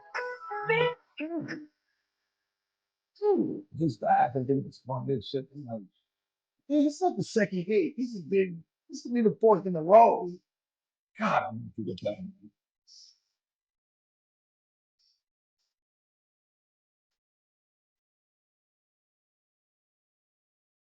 No one, no one, no one. In the way of the feel on you. Another Clive Davis client. I want to hear her again. I want to hear New York. Is Jay-Z on that? It's just her, right? Oh no, I'm sorry. I thought you meant on the list of Clyde Davis people. No. No, Jay-Z is on New York, yes, or the New York song you're referring to. Why can't I hear his part in that? I can't hear it in my head for some reason. Maybe it's a remix that I'm thinking of, but I'm 95% positive That he's they were on the song together. Yeah. Just going through the list of clients that Clive Davis, the great music savant, had, the great producer. We'll talk about his life at some point before we get out of here. I suppose I could do it right now, actually. We haven't checked the board yet. Anything? What are you guys talking about? I got a couple here. What do you got? Ralph, remember Serena lost all that weight with those weight loss injections. She's going to be screaming around that court. Not a 44 or whatever. Hey, Siri, how old is Serena Williams? I think you're 44. Serena Williams. Yeah, 44. Yeah. I I mean, don't think weight was necessarily the problem in yeah, this area. yeah. I mean, it's just, it's the one thing you can't defeat. I mean, look at Djokovic. He's 39. Now, granted, the speed on the men's tour is much greater than on the women's, but not by much. Not anymore. Not anymore. These young women can hit dots in the corners. And if you're our boss. Oh, I sent her some. Anyway. Yeah, if I'm the 277th ranked player and I'm scheduled to play Serena, I'm thinking, I'm just going to move her. I'm not going to try to out-hit her because at 44, she still might be able to out-hit me, but I'm pretty sure I can outrun her. I just move her from side to side.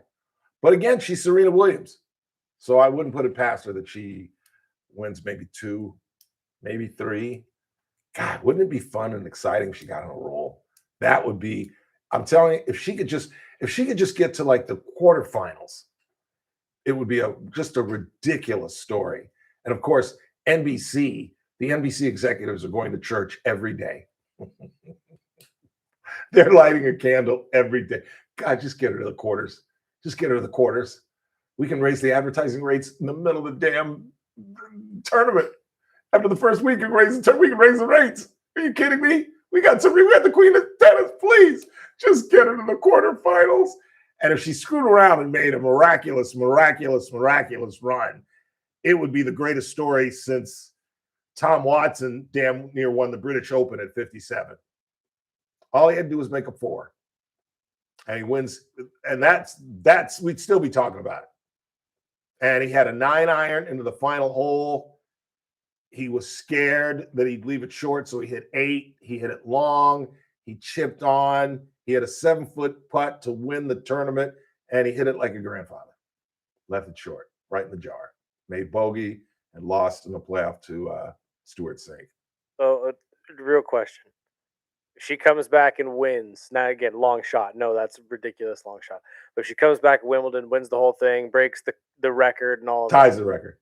where does she rank amongst like sports goats after that? Well, I still think, regardless, Margaret Court has the record. I believe it's 24 or 25, and Serena's 1 behind that, and I'm totally responsible for that because I mushed her at least 3 times.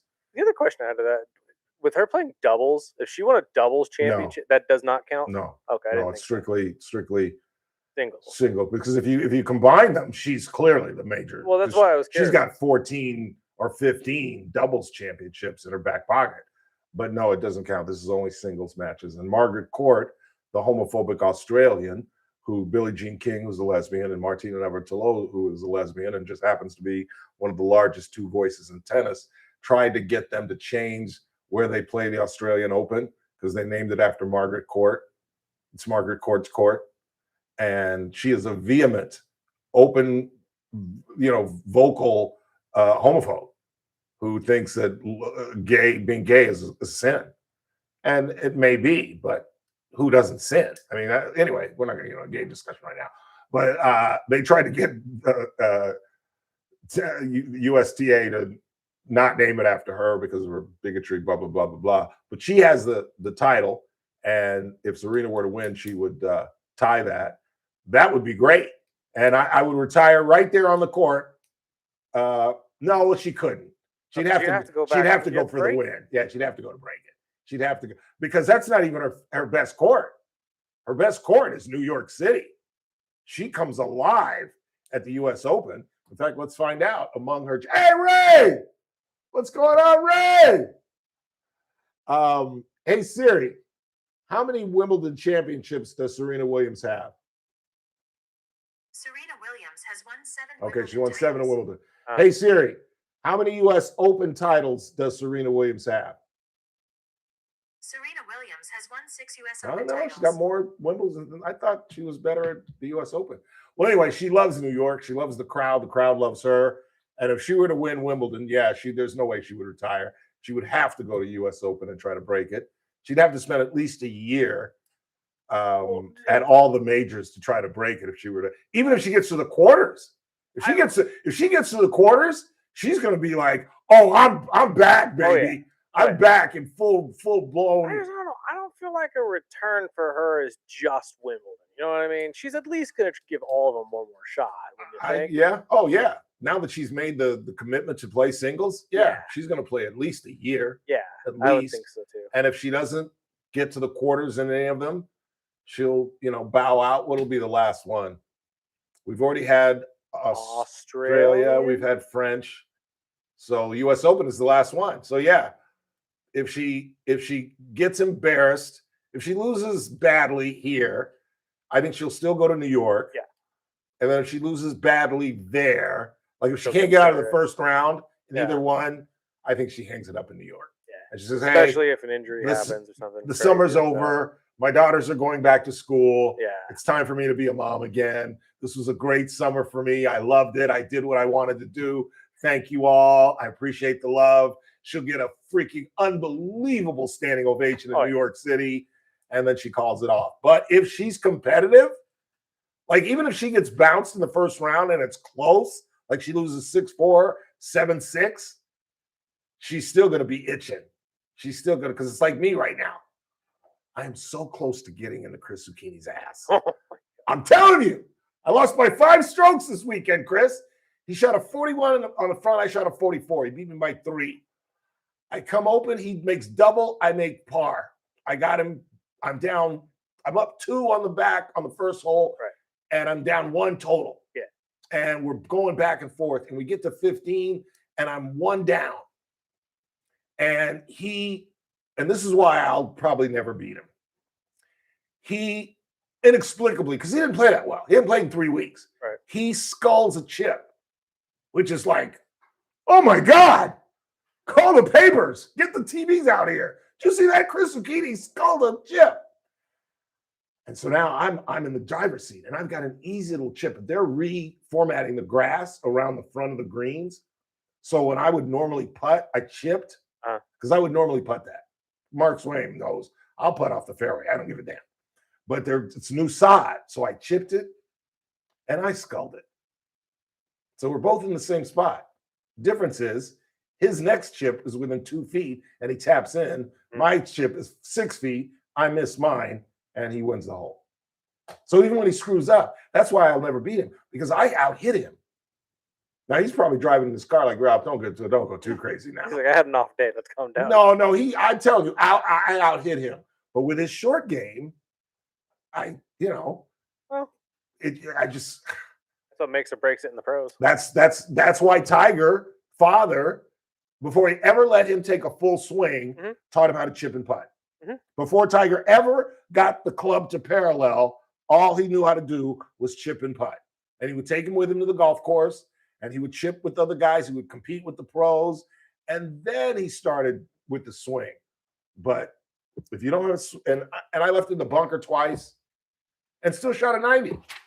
Chris shot a 85. I shot a 40. I shot a 44, 46. Chris shot 41, 44. If we'd been playing for money, I'd have won because I would have asked for 3 aside. I would have won. I'm close.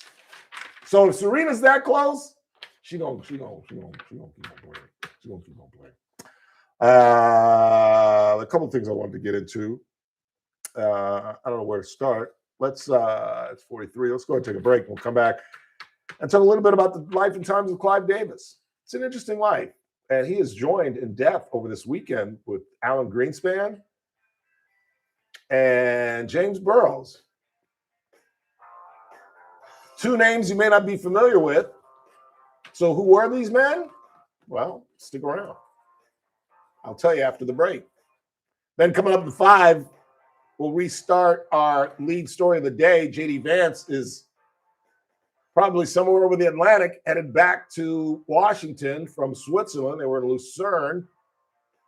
All excited about this memorandum of understanding and peace agreement where we're giving the Iranians money. We're allowing them to earn money.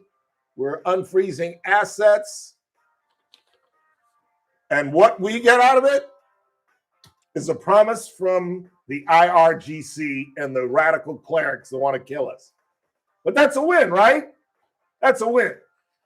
Because we've got the word of the Iranians. So let's give them money. We just bombed them for 2 months. Now let's shake their hands and give them money. Good. Googly moogly. And if there's one of you that thinks this is a good idea, I'd love to have you explain it to me. We'll get to that in the 5. I'll tell you about Carlos Mencia's legal troubles. He just got out of jail, spent Father's Day in LA County lockup. Can you imagine? The orange jumpsuit, the whole bit. And why? Well, you can't blow off the government. You just can't. If I give you any good tax advice, always file your taxes. If it's a matter of money, you can work that out. But when you don't file, you have given Uncle Sam the middle finger. And the government really doesn't like that. Think if you're a celebrity. And you know what they tend to do to like Pete Rose and Wesley Snipes and Lauryn Hill? They like to lock up celebrities, make an example out of them. Carlos Mencia is going to jail. He's going to prison. He's got 12 counts, 6 corporate, 6 personal, where he just didn't pay almost $9 million in taxes. They're going to make a massive, massive example out of him. Please stand by. I got to take this. Got to take this. Come outside. This ought to be rich. Who's that? I'll tell you later. Quick time out. It's the Ralph Bailey Show on News Talk 96.1 and AM 1230. We're streaming live at kernradio.com. Kern Radio, News Talk 96.1 and AM 1230, KERN. First Look with Scott Cox, morning 6 to 9 a.m. On the Tuesday edition of the First Look program, we're going to talk water with the best in the business. That would be Lois Henry, CEO and CFO of SJVwater.org. There's a lot going on, and even more golden stuff. And we'll have state-of-the-art news and traffic and weather. It's all happening 6 to 9 a.m. right here at News Talk 96.1 and AM 1230, KERN. News Talk 96.1 and AM 1230, KERN. You know, cybersecurity is a tremendous issue in the 21st century. We've talked about this with Jennifer and Ryan Van Alstyne, owner-operators of Adaptive Networks, the IT company that Kern Radio Studios are powered by. And why did we get in bed with the folks at Adaptive Networks? Because of their reliability and their quick service. Again, as I've talked about repeatedly, we're a radio station. We absolutely depend on our IT. We can't have somebody say, well, we'll be there tomorrow. We'll be there on Monday. No. We need them here today. And that's why we've turned to the folks at Adaptive Networks, as you should as well. And again, as I talked about, cybersecurity is number one issue when it comes to IT. I've told you about the academic absolute hostage of their information. Well, Adaptive Networks can stave that off. And if they don't, they can retrieve your information without a ransom. Call the folks at Adaptive Networks today at 661-241-0638. That's 241-0638. Or hit them online at adaptive-net.com. You can't escape a traffic jam. Know what else you can't escape? Seasonal allergies. And you might think you can avoid that coffee stain until... Oh, really? You can't escape a lot of things in life, but you can escape prediabetes. Prediabetes captures 1 in 3 adults. There are usually no signs of prediabetes. In fact, most people don't even know they have it. But with early diagnosis, you can change the outcome and prevent or delay type 2 diabetes. Take action by taking the 1-minute risk test at doihaveprediabetes.org. You might not be able to escape having this song stuck in your head, but you can escape prediabetes. Go to doihaveprediabetes.org today. Brought to you by the Ad Council and the Centers for Disease Control and Prevention. Look, folks, you already know that your garage door is a very important part of your home, from the overall look of the place to the safety and security it provides. So obviously, you should only trust the service, repair, and maintenance of your garage door to the pros at King Door Company. Their skill and product knowledge are unmatched in the industry, and that's no accident. The techs at King Door are rigorously trained at the King Door Academy. That's right, King Door has an in-house training facility to make sure your job is done right on the first try. They're trained in all the latest equipment, tools, and techniques. They even learn how to listen to customer concerns through role-playing exercises. And you'll see how well all this training works when they show up right on time in fully stocked service trucks with all the parts and equipment to service or repair any garage door. Like I said, your garage door is a very important part of your home, so leave it to the pros at King Door Company. Schedule your appointment today at kingdoor.com. King Door Company, the company with the pride of a lion. Hey, it's JR Flores. Catch my show, The JR Show, starting at 1 p.m. Now back to the Ralph Bailey Show on News Talk 96.1 and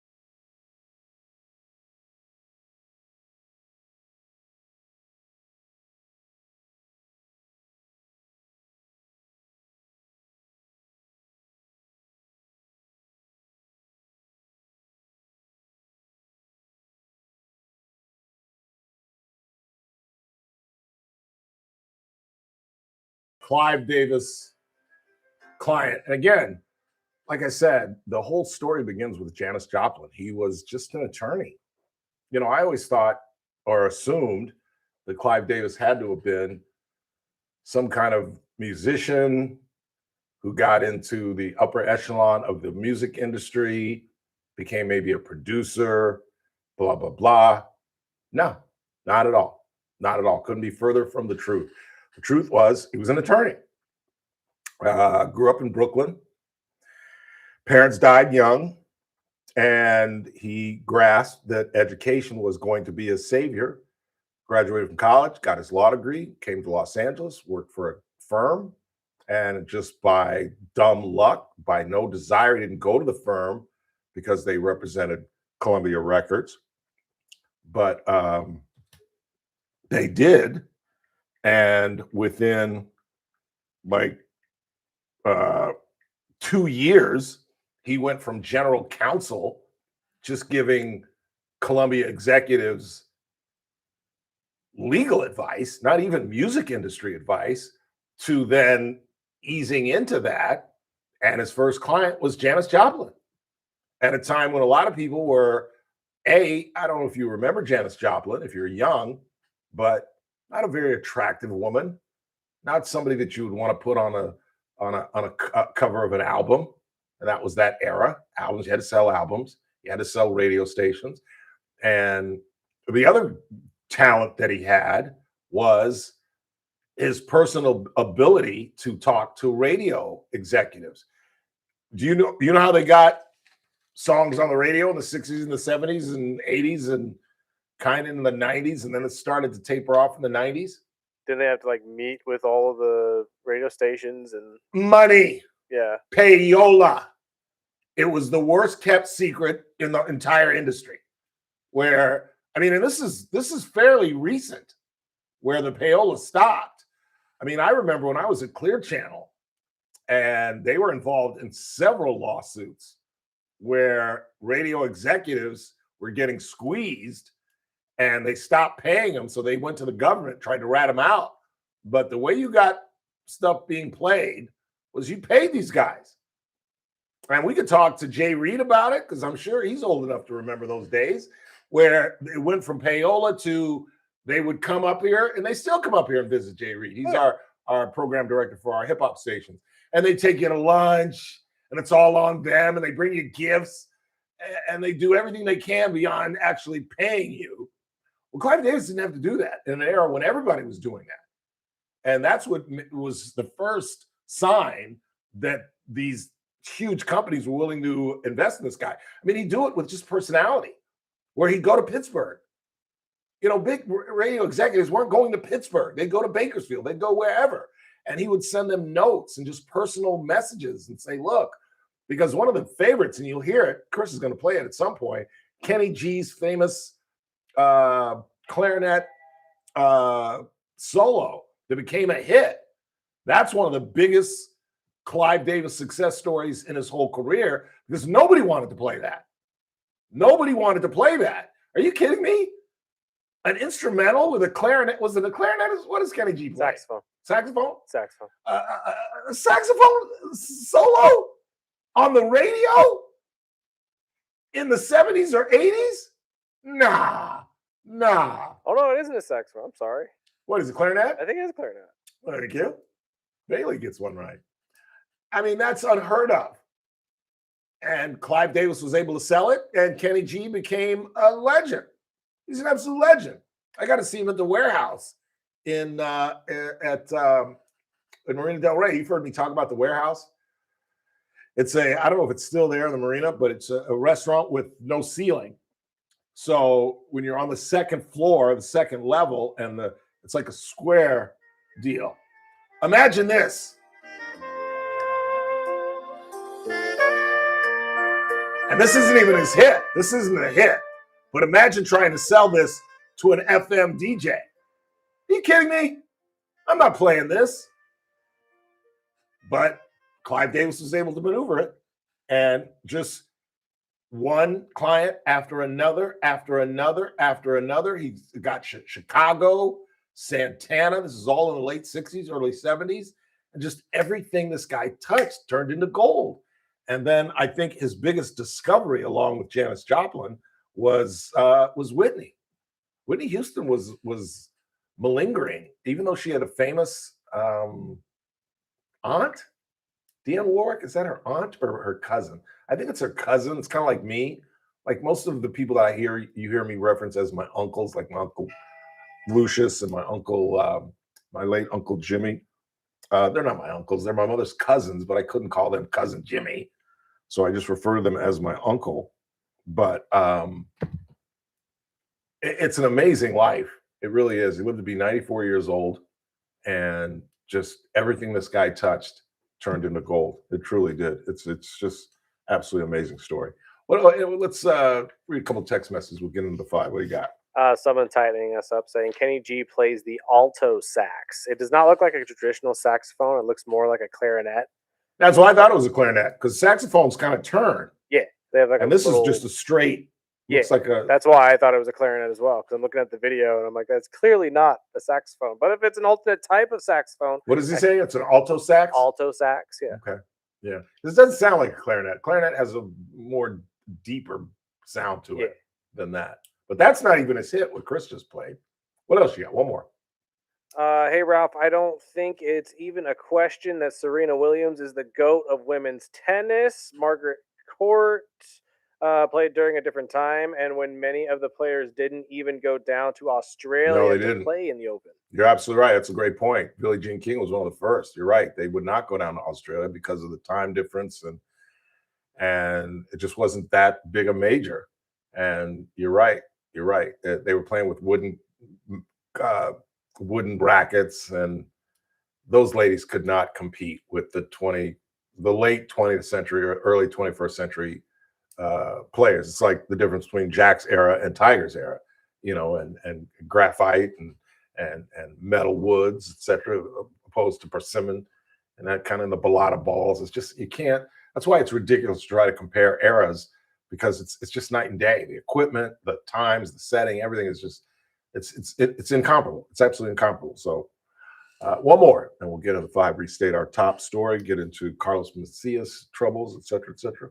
Ralph, I not only wore a t-shirt to Rome, but I also wore a ball cap, which I quickly found out upon entering the Sistine Chapel was a no-no. Was asked to remove the hat by security.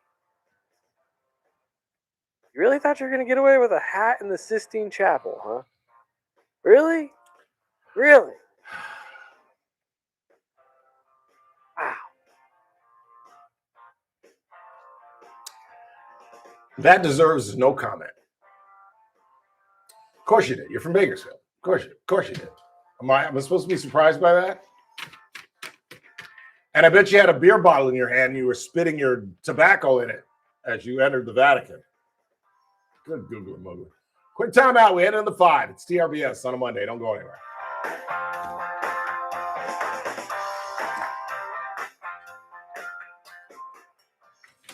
Kern Radio, AM 1230, KERN, 96.1 FM, K241CI, Bakersfield, an American. Is that a jacket you have on? From Town Hall, I'm Keith Peters in Washington. You are insane. The Senate has passed a bipartisan housing bill that aims to bring down home prices and increase supply. The vote was 85-5. The bill represents one of the most sweeping efforts in recent decades to reduce federal regulations for housing and increase local control. The legislation bans corporate investors from buying single-family homes to ensure homes are available for families rather than large corporations. It also addresses concerns about investor-driven price inflation. So what's going on Final with you? approval this week, the bill goes on to President Trump, who has already signaled his support. Bob Agnew reporting.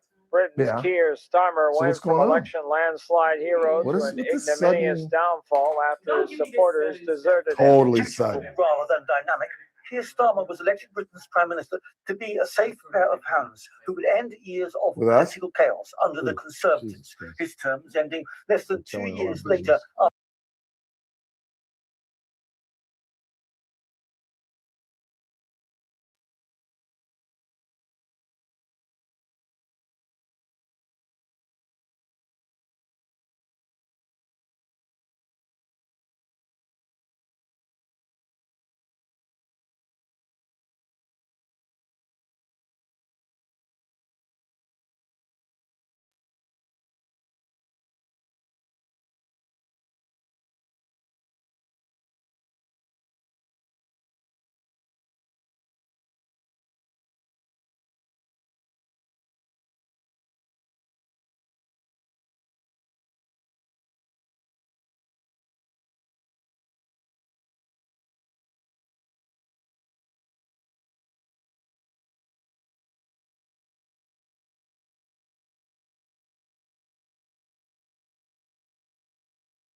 he comes to Wyatt Earp and he says, because his wife Maddie is on laudanum and overdosing, and he just says, just some people just not long for this world. And I thought about that when my sister died, because my sister struggled through life, despite being the baby in our family and being the smartest one of the 3 children by far. She was most well-read of us. My sister would read a book in a day, but she would read fiction. She'd read mystery novels and romantic novels and just these idiot. But she would have her bedroom was nothing but stacks of books, and then just got caught up in a bad crowd. That's why I think it's important that you monitor who you're. Like when I grew up, and this was so odd, and why I wanted to talk about it. Because it's so odd how parents, and I don't know this experience, never having children, but how differently you treat different children. Like my parents were on my ass as the first child. I mean, on my ass. And I would see things how they treated my youngest sister, who's 10 years apart. And I would just the way my sister would talk to my parents. I would be sitting at my parents' house when I was living in LA. I left LA at the age of 29, 30. So I'm in my 20s. It's like late 90s. My sister's, if I'm 30, she's 20, starting to feel herself. And she would say something to my mother. And I'd be like, what did you say? You don't speak to her like that. If I had ever spoke to my mother like that, I would be picking up my teeth. And my mother, Ralph, leave her alone. I mean, they just kind of just laid back with Bettina, when in fact she needed massive discipline. She never really got into college. She went for a semester and quit, and they allowed that, and with me, my father, was on me about going back to school literally every day of my life after I left Morehouse College. And it's just so tragic. And then, the whole situation with her child, Thaddeus, and him being there when she died, and then going to move in with my sister, which was an absolute one of the worst decisions we could have ever made. I don't know whether my sister just didn't have any feelings for her nephew, but he failed, literally. It was during COVID, where they was working from my sister's home and just wouldn't open up his computer and wouldn't listen to Patrice. And if you listen to Thaddeus, Patrice was hard on him. If you listen to Patrice, he wouldn't listen, and blah, blah, blah, blah, blah. And then there was the great debate on what are we going to do. That great summer where I tried to say, at the time I thought I had a decent relationship with Mike Peck and the administrators at Garces. We were doing Garces games. Had a good relationship with a lot of the administrators, and I thought confidently that I could get him in there on some kind of scholarship, and I could help pay for it, and we could get him to Garces and get him to BC and then maybe CSUB, wherever. And my mother insisted on raising him, and she was in her late 70s at the time. And I just said, Mom, he's a teenager, and you're going to see him all the way up until now when he's 19. And when he was 16, 17, 18, and he gets a little lippy, what are you going to do? Oh, no, baby, he respects me. He would never, ever. I said, Mom, he's a teenager.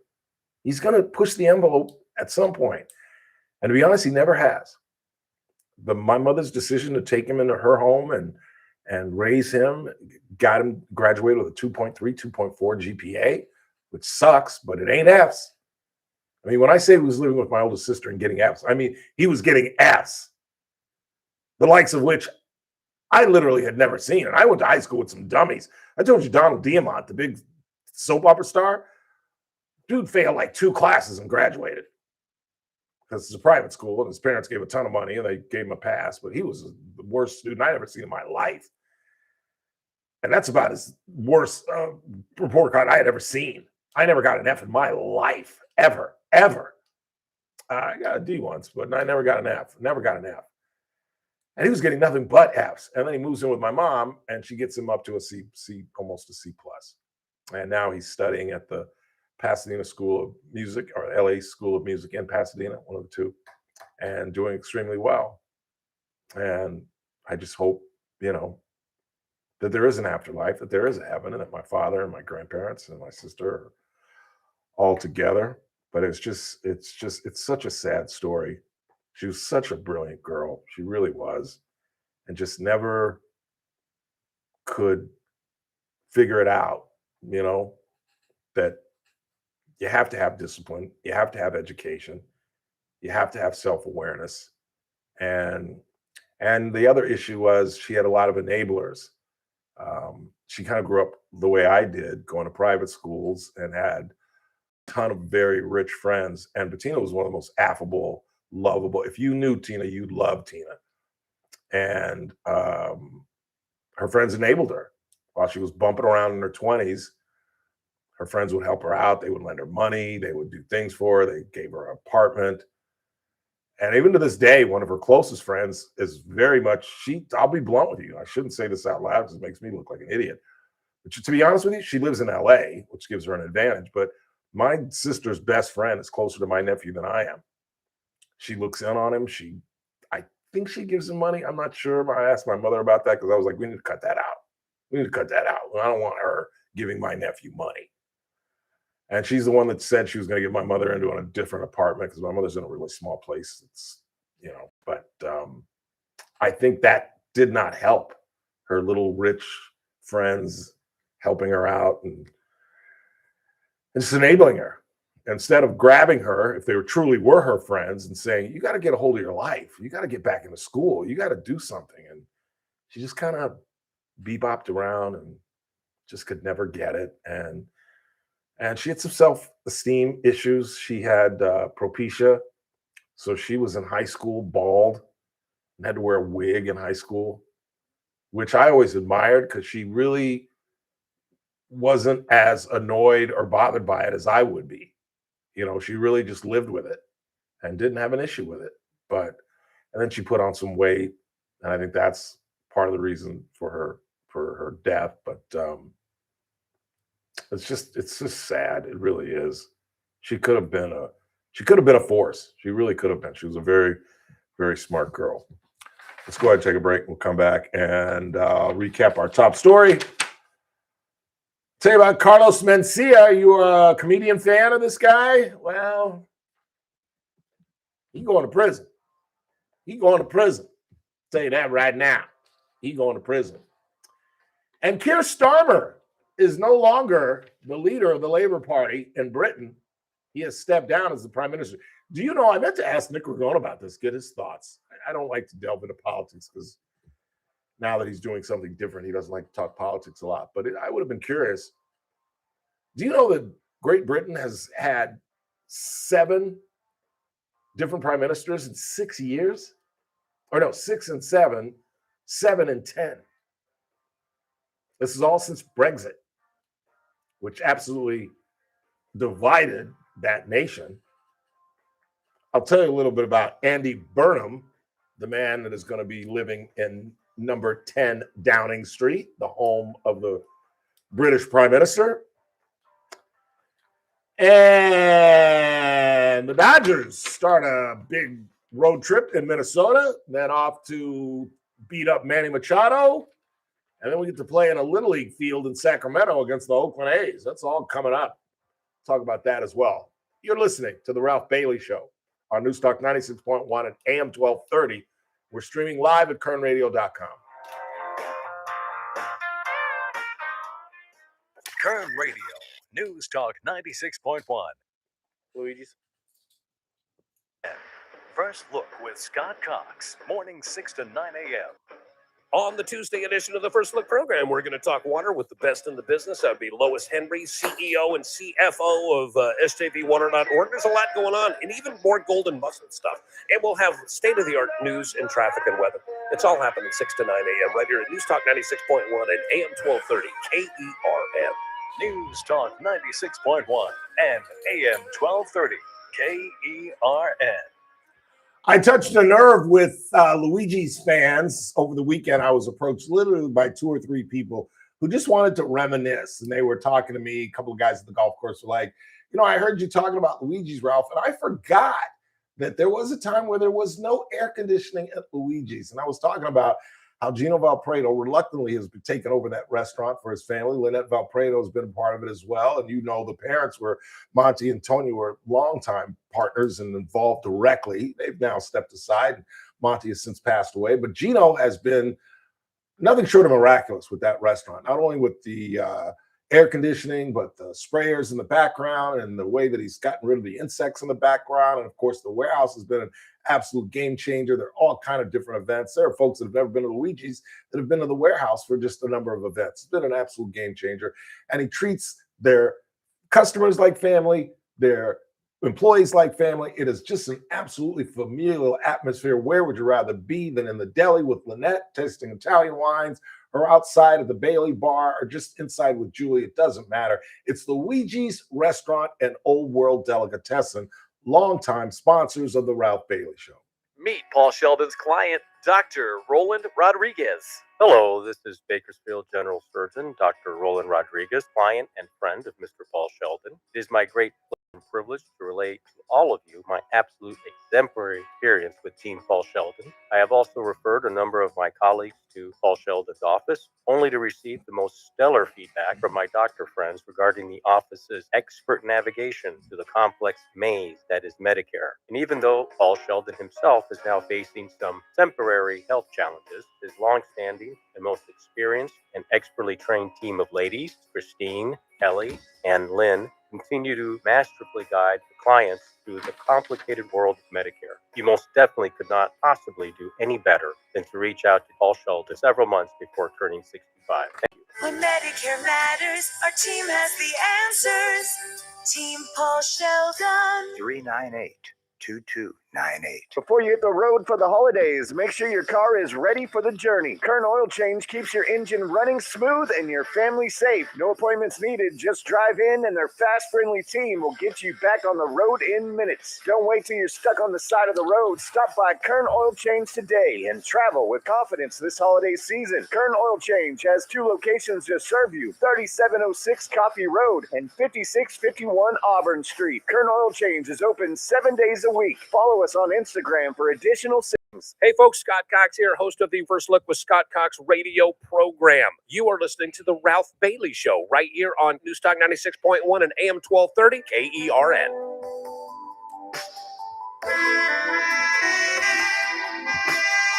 This is the Kenny G hit that Clive Davis manipulated, cajoled, flattered, flirted,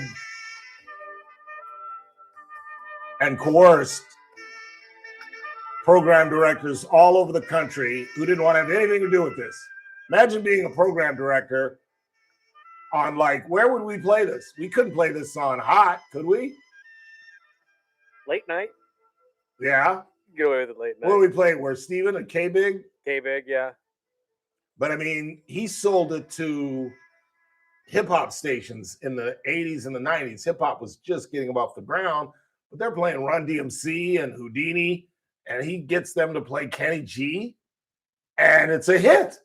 It absolutely goes out the roof. People loved it. Absolutely loved it. I mean, that's why we know Kenny G. He's a star born by Clive Davis and his ability to get things on the radio. Because again, if you can't get it on the radio, you can't sell records. It's a weird combination of touring and radio play and again, like I said, back in the day, it was just simply payola. You would just come in with a suitcase of money and you play the program director. In fact, you know what? We might get Jay Reed as a guest tomorrow and give us some. He's old enough to remember the hoodlum days of radio and how vastly it's changed, and just what a miracle man Clive Davis is. In fact, I should have had him on today because I bet he knows all about Clive Davis. That was dumb of me, but it's an amazing life. It really, really is. All right, so if you are a Carlos Mencia fan, there is some good news. The bad news is he's facing 12 felony counts, 6 corporate, 6 personal failures to pay taxes to the tune of some almost $9 million, $8.7 million. Spent the weekend in jail. They arrested him on Thursday at his Encino home. which, that's about as bad as it gets, man. When they come into your neighborhood, and when it's the federal government, it's not like a police car. You know what I'm saying? Like, have you ever seen The Sopranos where Tony gets busted and they wake up and they're in the backyard and they're in the front yard and that's how they come for you. Doesn't matter if it's a tax problem. Doesn't matter if it's a gun problem. That's how the feds come for you. Remember they ransacked the president's house. So some small town comedian in LA, and so they come with like 7, 8 cars. They got guys in your backyard in case you want to run, and and then they don't let you get dressed. Whatever you're in, they say put on some shoes, and they put the claps on you, and they drag you out. And your neighbors are all like, "Look at Ralph getting hauled off to jail. Ain't this something?" And he spent Thursday, Friday, Saturday. Got out this morning, saw a judge, and like I said, the good news is they lowered considerably his bail from $250,000 to 50, which is only 5 G's. So his brother paid that. So he's out of jail. But now comes the hard part, where the government's going to make an example out of him. And as I told you, we played the audio of Nate Hochman, the district attorney, who held a news conference. Let me tell you something. When the top cop of your town, if Cynthia Zimmer does a news conference about me, I'm going to prison. They don't hold news conferences to say, well, he's one of the biggest scofflaws in the history of taxes in LA County, but we're just going to give him probation and maybe a fine. And then no. And not when there are 12 felony counts on the table. No. And this has nothing to do with federal. He's still got to answer to Uncle Sam. This is just state. And Hochman is trying to make, I think Hochman wants to be governor one day. So he's going to make an absolute example out of this guy. And they're claiming, if you remember some of the audio we played for you last week of Hochman, 78 notices they sent to this man. 78 notices. You just can't say, go kick rocks to the government, either on a municipal, county, state, and don't mess with the feds. But you just can't say, they will work with you. I watched it. My dad had to work with the IRS till his dying day. In the late 80s, he got involved with a money man that many of his friends had used and made them big money. And for whatever reason, this guy was as corrupt as a hanger, or crooked as a hanger.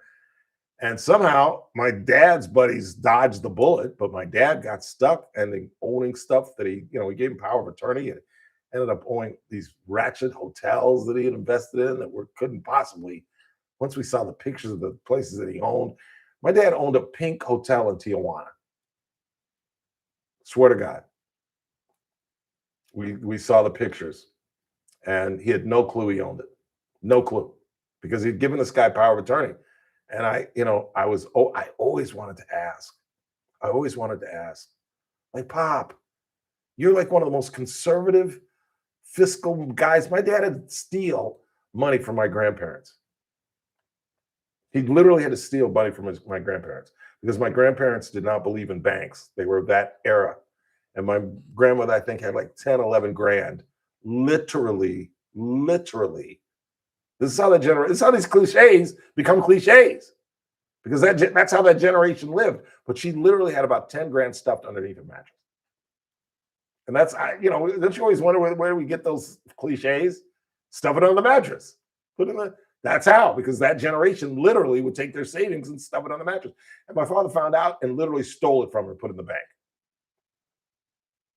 And so to have that guy roll the dice with somebody and give them power of attorney just wasn't my dad. And yet he did, because again, it was about 3 years. Sewsbury made a ton of money on this guy. Dr. Marjorie Jefferson made a ton of money with this guy. And my dad got in late. And I don't know whether it was a Ponzi scheme, but he gave him power of attorney. And so I watched my dad have to deal with the IRS for the rest of his life. and just the letters and contacts, boop, boop, boop, boop. So they will work with you. But the last thing you cannot do is ignore them. If you don't have the money, file. They will work with you. You can be late, but you can't just say, Bafangu. You just can't. And then they're going to make an example out of you, particularly if you're a celebrity. Go ask Lauryn Hill. Go ask Wesley Snipes. Go ask Pete Rose, who literally all went to prison, not jail. A big difference. A big difference between prison and jail. As the great Donnie Youngblood once told me, you have to try to get to prison. In other words, you have to do something pretty damn serious to end up in state prison or federal prison, even worse. And he's going to have to do, he's got 12 counts against him. He's going to do, the statute is up to 11 years. And you know what his real name is? His real name is, God, I need to get some glasses. Neil Arnell Holness. Because I guess you can't be a Latino comedian with the name Neil Holness. You know what I'm saying? Ladies and gentlemen, Neil Holness. You know what I'm saying? As opposed to Carlos Mencia. And I think he played up the whole Latino accent. I don't think his accent is as strong as it is on stage. And then he went through that period where a ton of respected comedians claimed that he was stealing their material. I think Kevin Hart was one of them. I know. Wasn't Joe Rogan one of them? Joe Rogan was one of the main guys speaking up, saying he was stealing jokes. I don't think he ever stole one specifically from him. Because Rogan was a stand-up comic for a short period of time. And he was very successful. Was he? Yeah, and he caught Mencia using other guys' bits. That is the lowest of the low. That's plagiarism. That's like me stealing an article from you and putting my name on it. You just can't do that. You just can't. Quick timeout. Last half hour of the broadcast. We'll reiterate our lead story of the day. The Trump administration is absolutely delusional. I'll explain when we come back.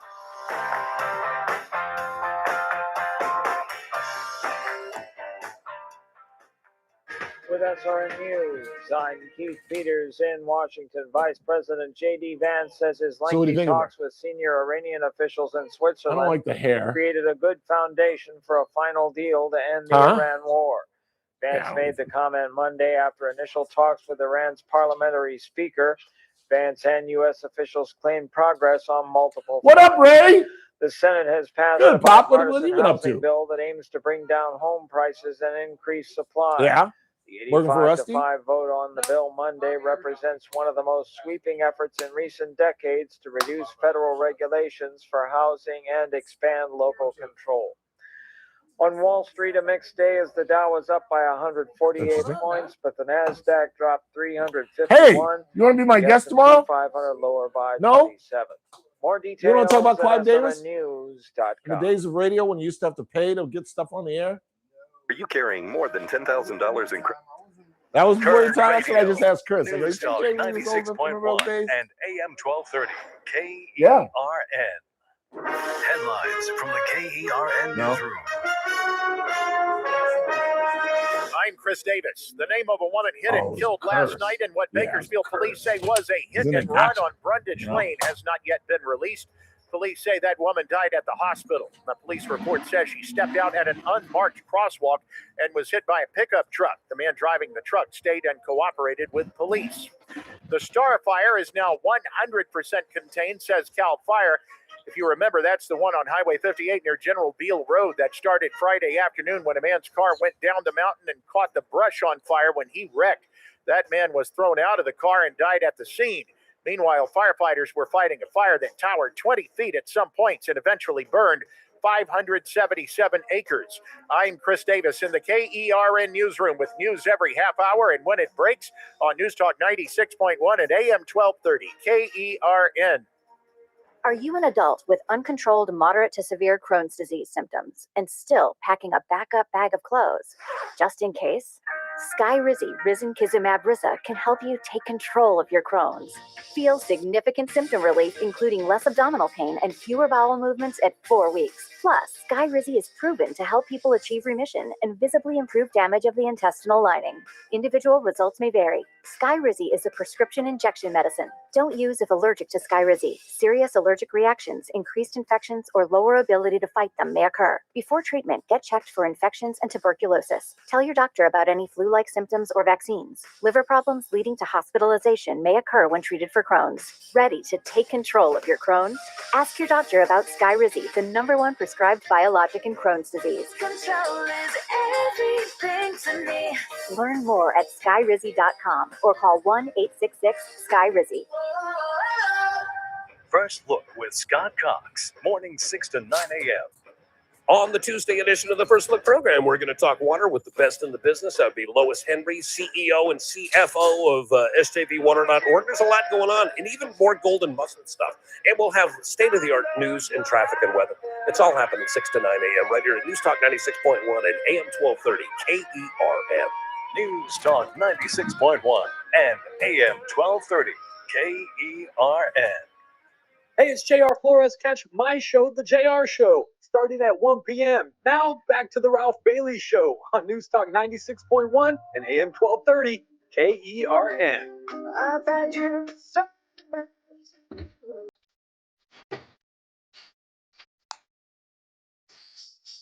Who this? Maroon 5. Who is it? Maroon 5. Tim Black out from LA. What do I know about Maroon 5? He's in his 60s. What do I know about Maroon One of 5? the biggest bands of the 2000s. Yeah, that's beyond me. And they're a Clive Davis client? Yep. Really? Yep. See, I could have never guessed that in a million years.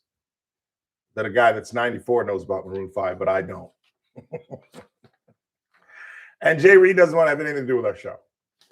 He claims that the payola is way before his time. And I just generally don't think he wants to come on the show. I don't think it has anything to do with his era. I just don't think he wants to come on the show. That's fine. That's fine. That's fine, Jay. That's fine.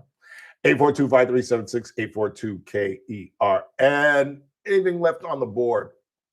I got a couple more. What do you got? Songbird Rules. This is the main song that the University of Notre Dame plays in their visiting team's locker room. What, the Kenny G deal? I guess, yeah. Just kind of smooth them out, I guess. I don't know. I don't get That's that. pretty funny. That is funny. I didn't know that. If it's true. What else you got? Just one more. It says a pink hotel in Tijuana. That's called a brothel. Probably was. It was amazing. Had invested in an amusement park. It was like a list of stuff. And my poor father, I remember the night that it came to a head where the guy came to our house. And that's what drove, why would I pay any attention? Because I'm in my room and I hear my father's voice from my bedroom. And I'm like, he doesn't get that loud ever. Let me go see what the hell is going on. And he was walking the guy out the door and he had this piece of paper in his hand and he sat down at his dining room table where he sat and he just looked at this paper, just shaking his head. And I just remember him, Tijuana, a roller coaster, what? And just, I was too afraid to ask, like, what's going on, Pop? Are you okay? And this is how our house worked. Like, I didn't mess with Pop when there was bad stuff going on. I just didn't even approach him. I'm telling you, till I was about 25 years old, 26, I was like afraid of my father. Like afraid, like intimidated by my father. Not in the sense that I was fearful, but there were just certain things you did not do. You did not speak back to my father. And I just, when he was having a tough time, and I regret that because I should have been more active in his life, in particular his health.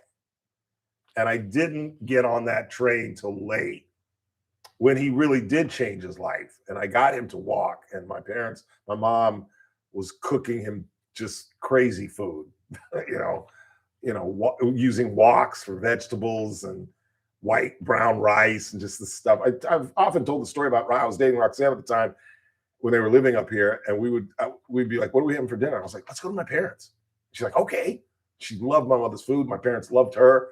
And then that last era, the last 6 months of my dad's life, we'd be like, you know, we're going to go across the street to Applebee's. Because, no, I would love to have some brown rice and some tofu and some broccoli, but we're just going to go to Applebee's. See you. Good to see you, Mom. Love you. So I wish I had got more involved in my dad's life and been more vocal about his situation. But I just remember that day, man. He was just like, and then he just kind of flipped the paper on the dining room table and walked to his bedroom. And I was just like, and of course, that's how I know about the Tijuana Hotel, because as soon as he did that, and I saw him going around.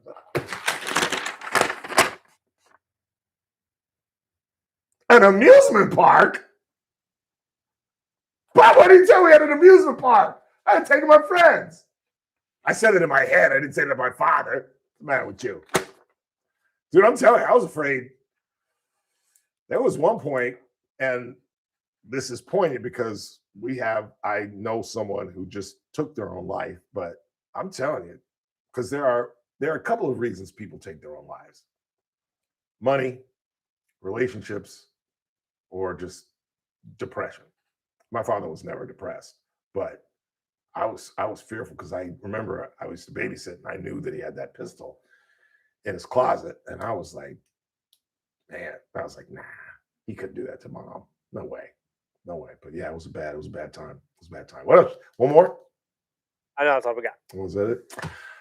Our top story of the day, JD Vance is probably going to land at Joint Air Force Base Edwards.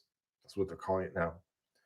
From Lucerne, Switzerland, and he's all excited about this deal. The president wrote this on his Truth Social. Everybody is fully aware that Iran will agree to have major weapons inspections in order to ensure, quote, nuclear honesty long into the future. Let me read that again in case you didn't hear it. Everybody, this is according to the President of the United States, leader of the free world. And what have I been saying every single day? What have I been saying every single day to the point you probably turn the radio off when you hear me say it? You got to play it straight. You can't put up lies like this. That everybody is fully aware that Iran will agree to have major weapons inspections in order to ensure nuclear honesty long into the future? Do you believe that? Because I don't. Call me crazy. But I don't believe that all of a sudden the Iranians are honest, or that they have no desire to complete their nuclear ambitions. This is insanity. This is delusional. And I'm telling you, McCarthy tried it. McCarthy threw it out there. Don't forget that. Don't forget that Kevin McCarthy is heard on a phone call or a text message exchange talking about the 25th Amendment. Kevin McCarthy. So if this thing goes as badly as I suspect it is about to, because it's already going badly. They're making money now. They're making millions and millions of dollars. They will make millions today, the Iranians. They will make millions of dollars. And what we're supposed to believe from JD Vance and the President of the United States is that they've changed. That a regime that killed tens of thousands of their people are going to spend this money to help the very people that they don't give a damn about. But we bombarded them into changing their minds, changing their mindset. Do you really honestly believe that? Do you really think that the leaders of the IRGC are changed men and no longer want to destroy Israel and the United States? That no longer want to fund Hezbollah and Hamas? That no longer want to cause chaos in that region? That in these 120 days, we've been able to change their minds? And what did I say from the beginning? Because I've been in favor of this. It's about time we've done something. We should have just never stopped. I thought the one lesson we learned from Vietnam is to I got to take this. That's funny. I thought we learned that if you're going to go into a fight, you win the fight. You don't do it piecemeal the way we did at Vietnam, where Kennedy put in inspectors. And then Johnson put in some troops. And then Johnson created the Gulf of Tonkin incident, which allowed him to put in more troops. And then Westmoreland lied and demanded more troops and more troops. And we did it piecemeal, till finally there were 500,000 soldiers in Vietnam. I thought the lesson that we learned is we go in and we destroy them. And I thought that's what we were doing. But this thing has been a disaster from day one because there's been no plan. There's been no plan. And if there is, and you feel that there is, because we're all basing this on the same information. I don't get any special Pentagon documents that I have some special knowledge of. We're all getting the same information from the pundits, from the newspapers, from the columnists, et cetera, et cetera. And from everything that I've read, from everything that I've heard, even from Republicans, staunch Republicans, this deal is a disaster. And the one thing that will haunt Donald Trump to his grave is historians will say, and this will haunt him till he dies, that the JCPOA put together by that African, that Kenyan, whose wife is a man, so that means he's a gay man, but he nevertheless left the White House with a 60% approval rating. And an agreement with the Iranians that makes this thing look like something Chris Burdick and I put together right before the show. That's the reality. And that's going to haunt him for the rest of his life, because Barack Obama is in his head making flapjacks and bacon and scrambled eggs and eggs McMuffin and just totally got this guy crazy. I think in some part, our intervention is based on Trump wanting to one-up, as he would say, Barack Hussein Obama. I really do. Because the JCPOA, which I criticized at the time and still do because it didn't go far enough, and had a sunset clause, we had to again trust these guys, but they were inspectors. They were American inspectors. And this thing is just an agreement to talk about the sanctions and how we're going to unravel this thing in 60 days. But in the meantime, in those 60 days, the Iranians are now making millions and millions of dollars, and they're just waiting and waiting for the $300 billion that the Gulf Coast states are going to give them. All on the premise that they're going to buy American goods, corn, soybeans, fertilizer, et cetera, and then they're going to take care of their people.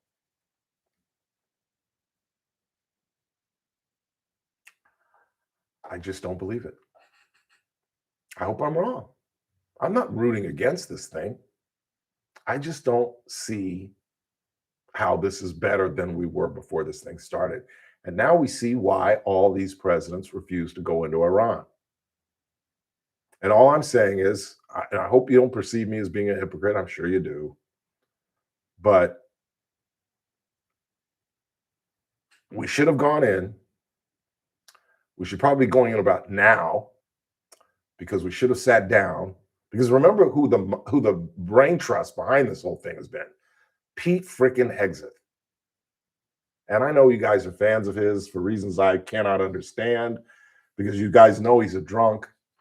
You know he's a drunk. You think all those claims by those people were just made up? He was on stage at a strip club, that he took his staff to a strip club, A. B, got, I almost said shoot-face, got shoot-face drunk and had to be taken off a stage. You think that they just made that up to just get at Pete Hegseth? Come on. You know this guy was an alcoholic and just one of these rah-rah military guys. And this is who the president's taking advice from.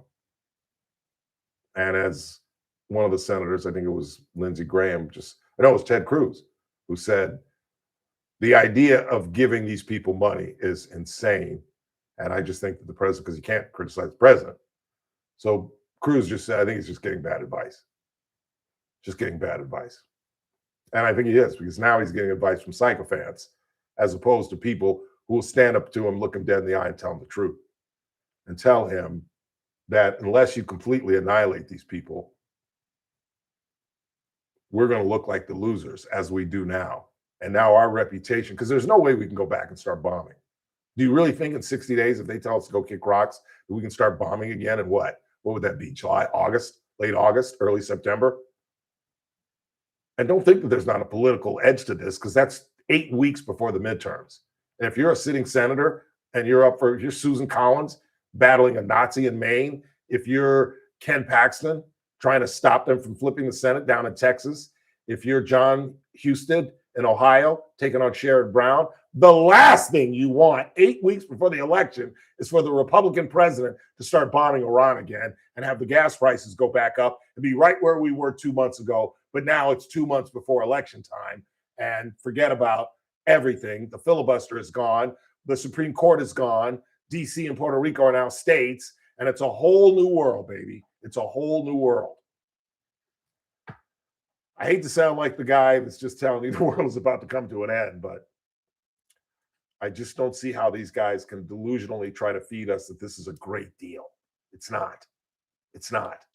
Maybe it ends well. Maybe I'm wrong and the Iranians have somehow changed their ways and the IRGC are going to become benevolent players in the world stage. But I just said that. I'm laughing because that's ludicrous. Ludicrous. And I don't mean the artist. Let's go ahead and take our final break of the night. Tomorrow's a Tuesday. We're excited. Teresa Goldner will call us from from Brooklyn Heights. Get it right. In New York City. She sent me a picture of her by the Brooklyn. Wow. Is it the Brooklyn Bridge she's near? Or is it the Verrazzano? We'll find out tomorrow. And of course, Howard Marcus will be here on his new day, Tuesdays. Talk with him. And don't forget, U.S. Open qualifier Manav Shah on Thursday. Excited about that. Try to get him in studio. Let you guys get a look at Manav. In the meantime, keep it locked. Scott Jennings at the top of the hour. But you are listening to The Ralph Bailey Show right here on News Talk 96.1 and AM 1230, where we stream live at kernradio.com. Kern Radio, News Talk 96.1. Whenever you're ready.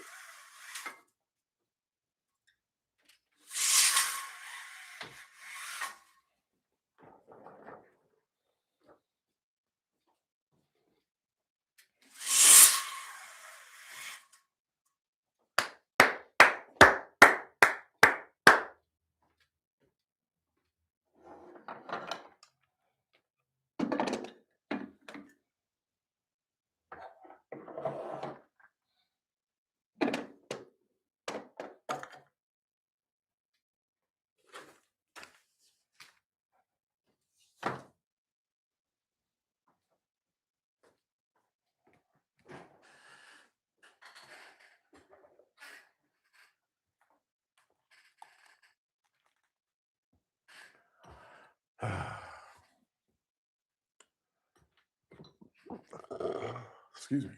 You ready? 3, 2.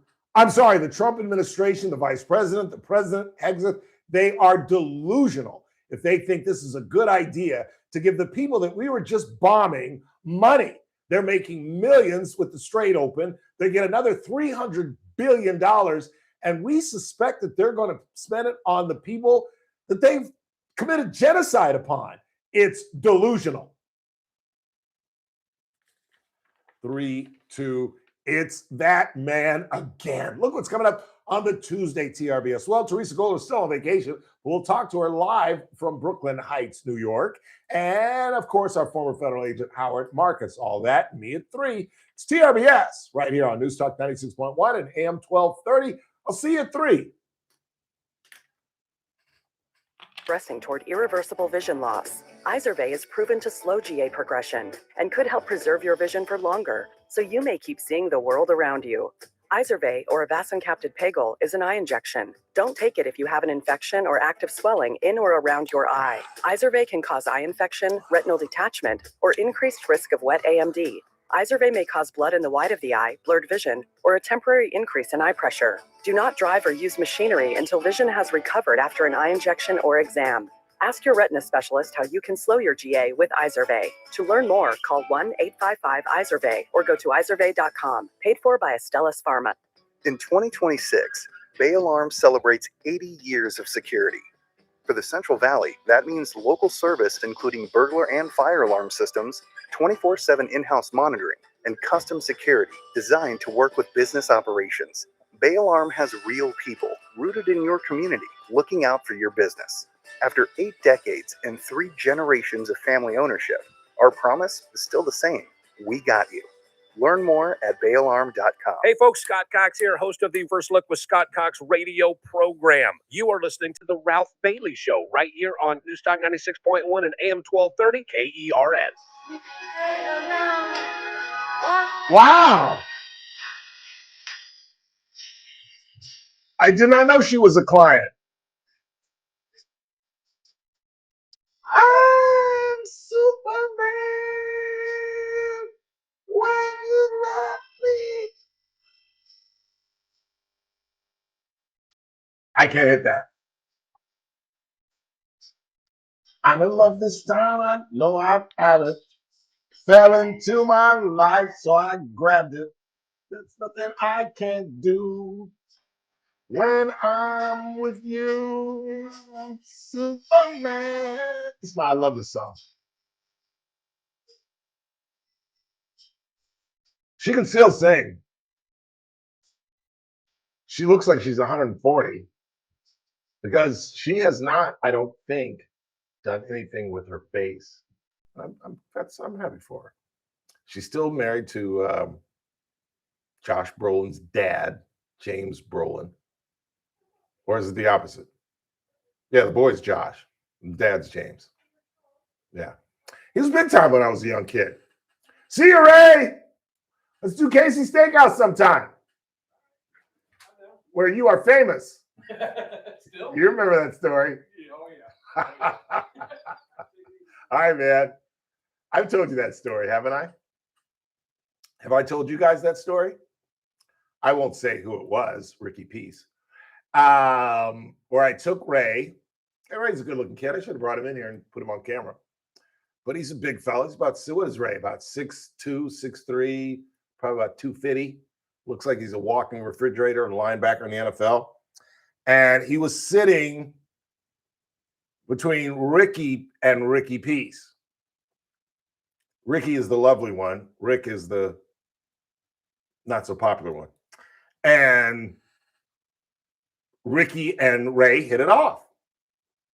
And Rick was kind of 4 chairs down. It was Ricky, then Ray, then me, then Rick.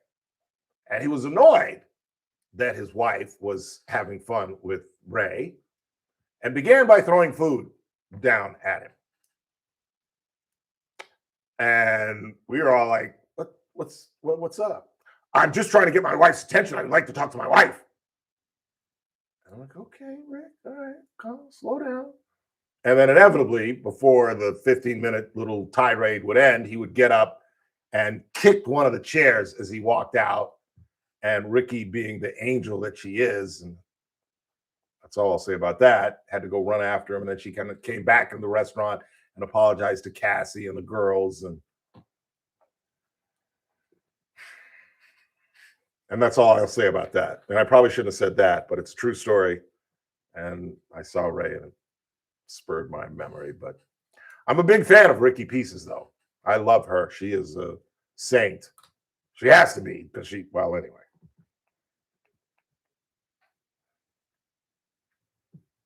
Never figured it out.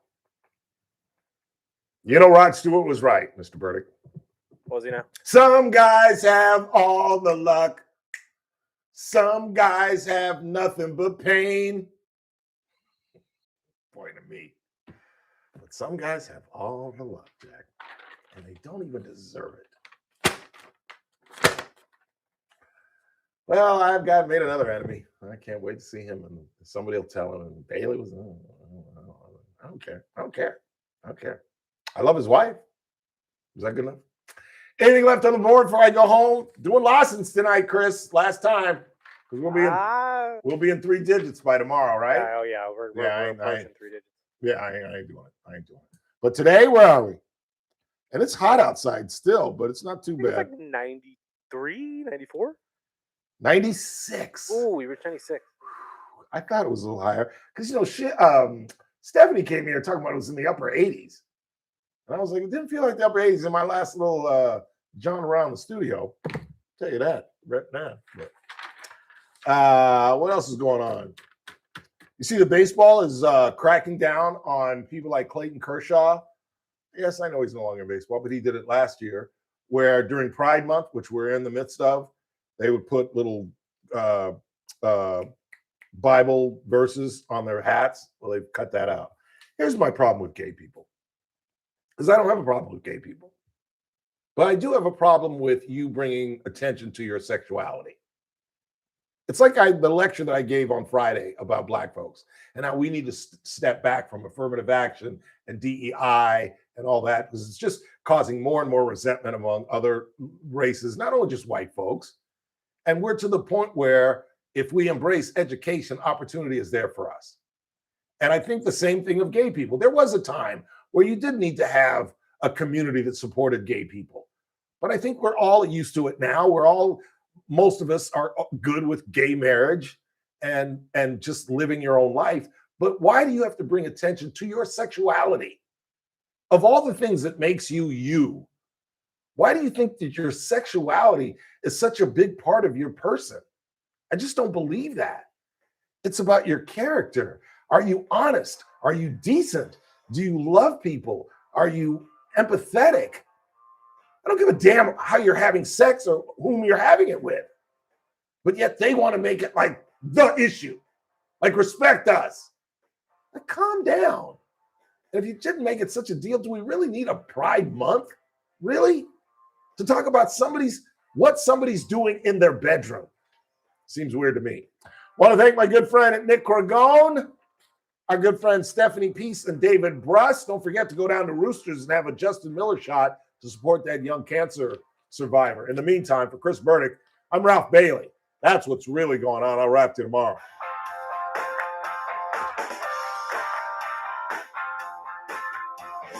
Current Radio, AM 1230, KERN, 96.1 FM, K241CI Bakersfield, an American General Media station. Town Hall on Keith Peters in Washington.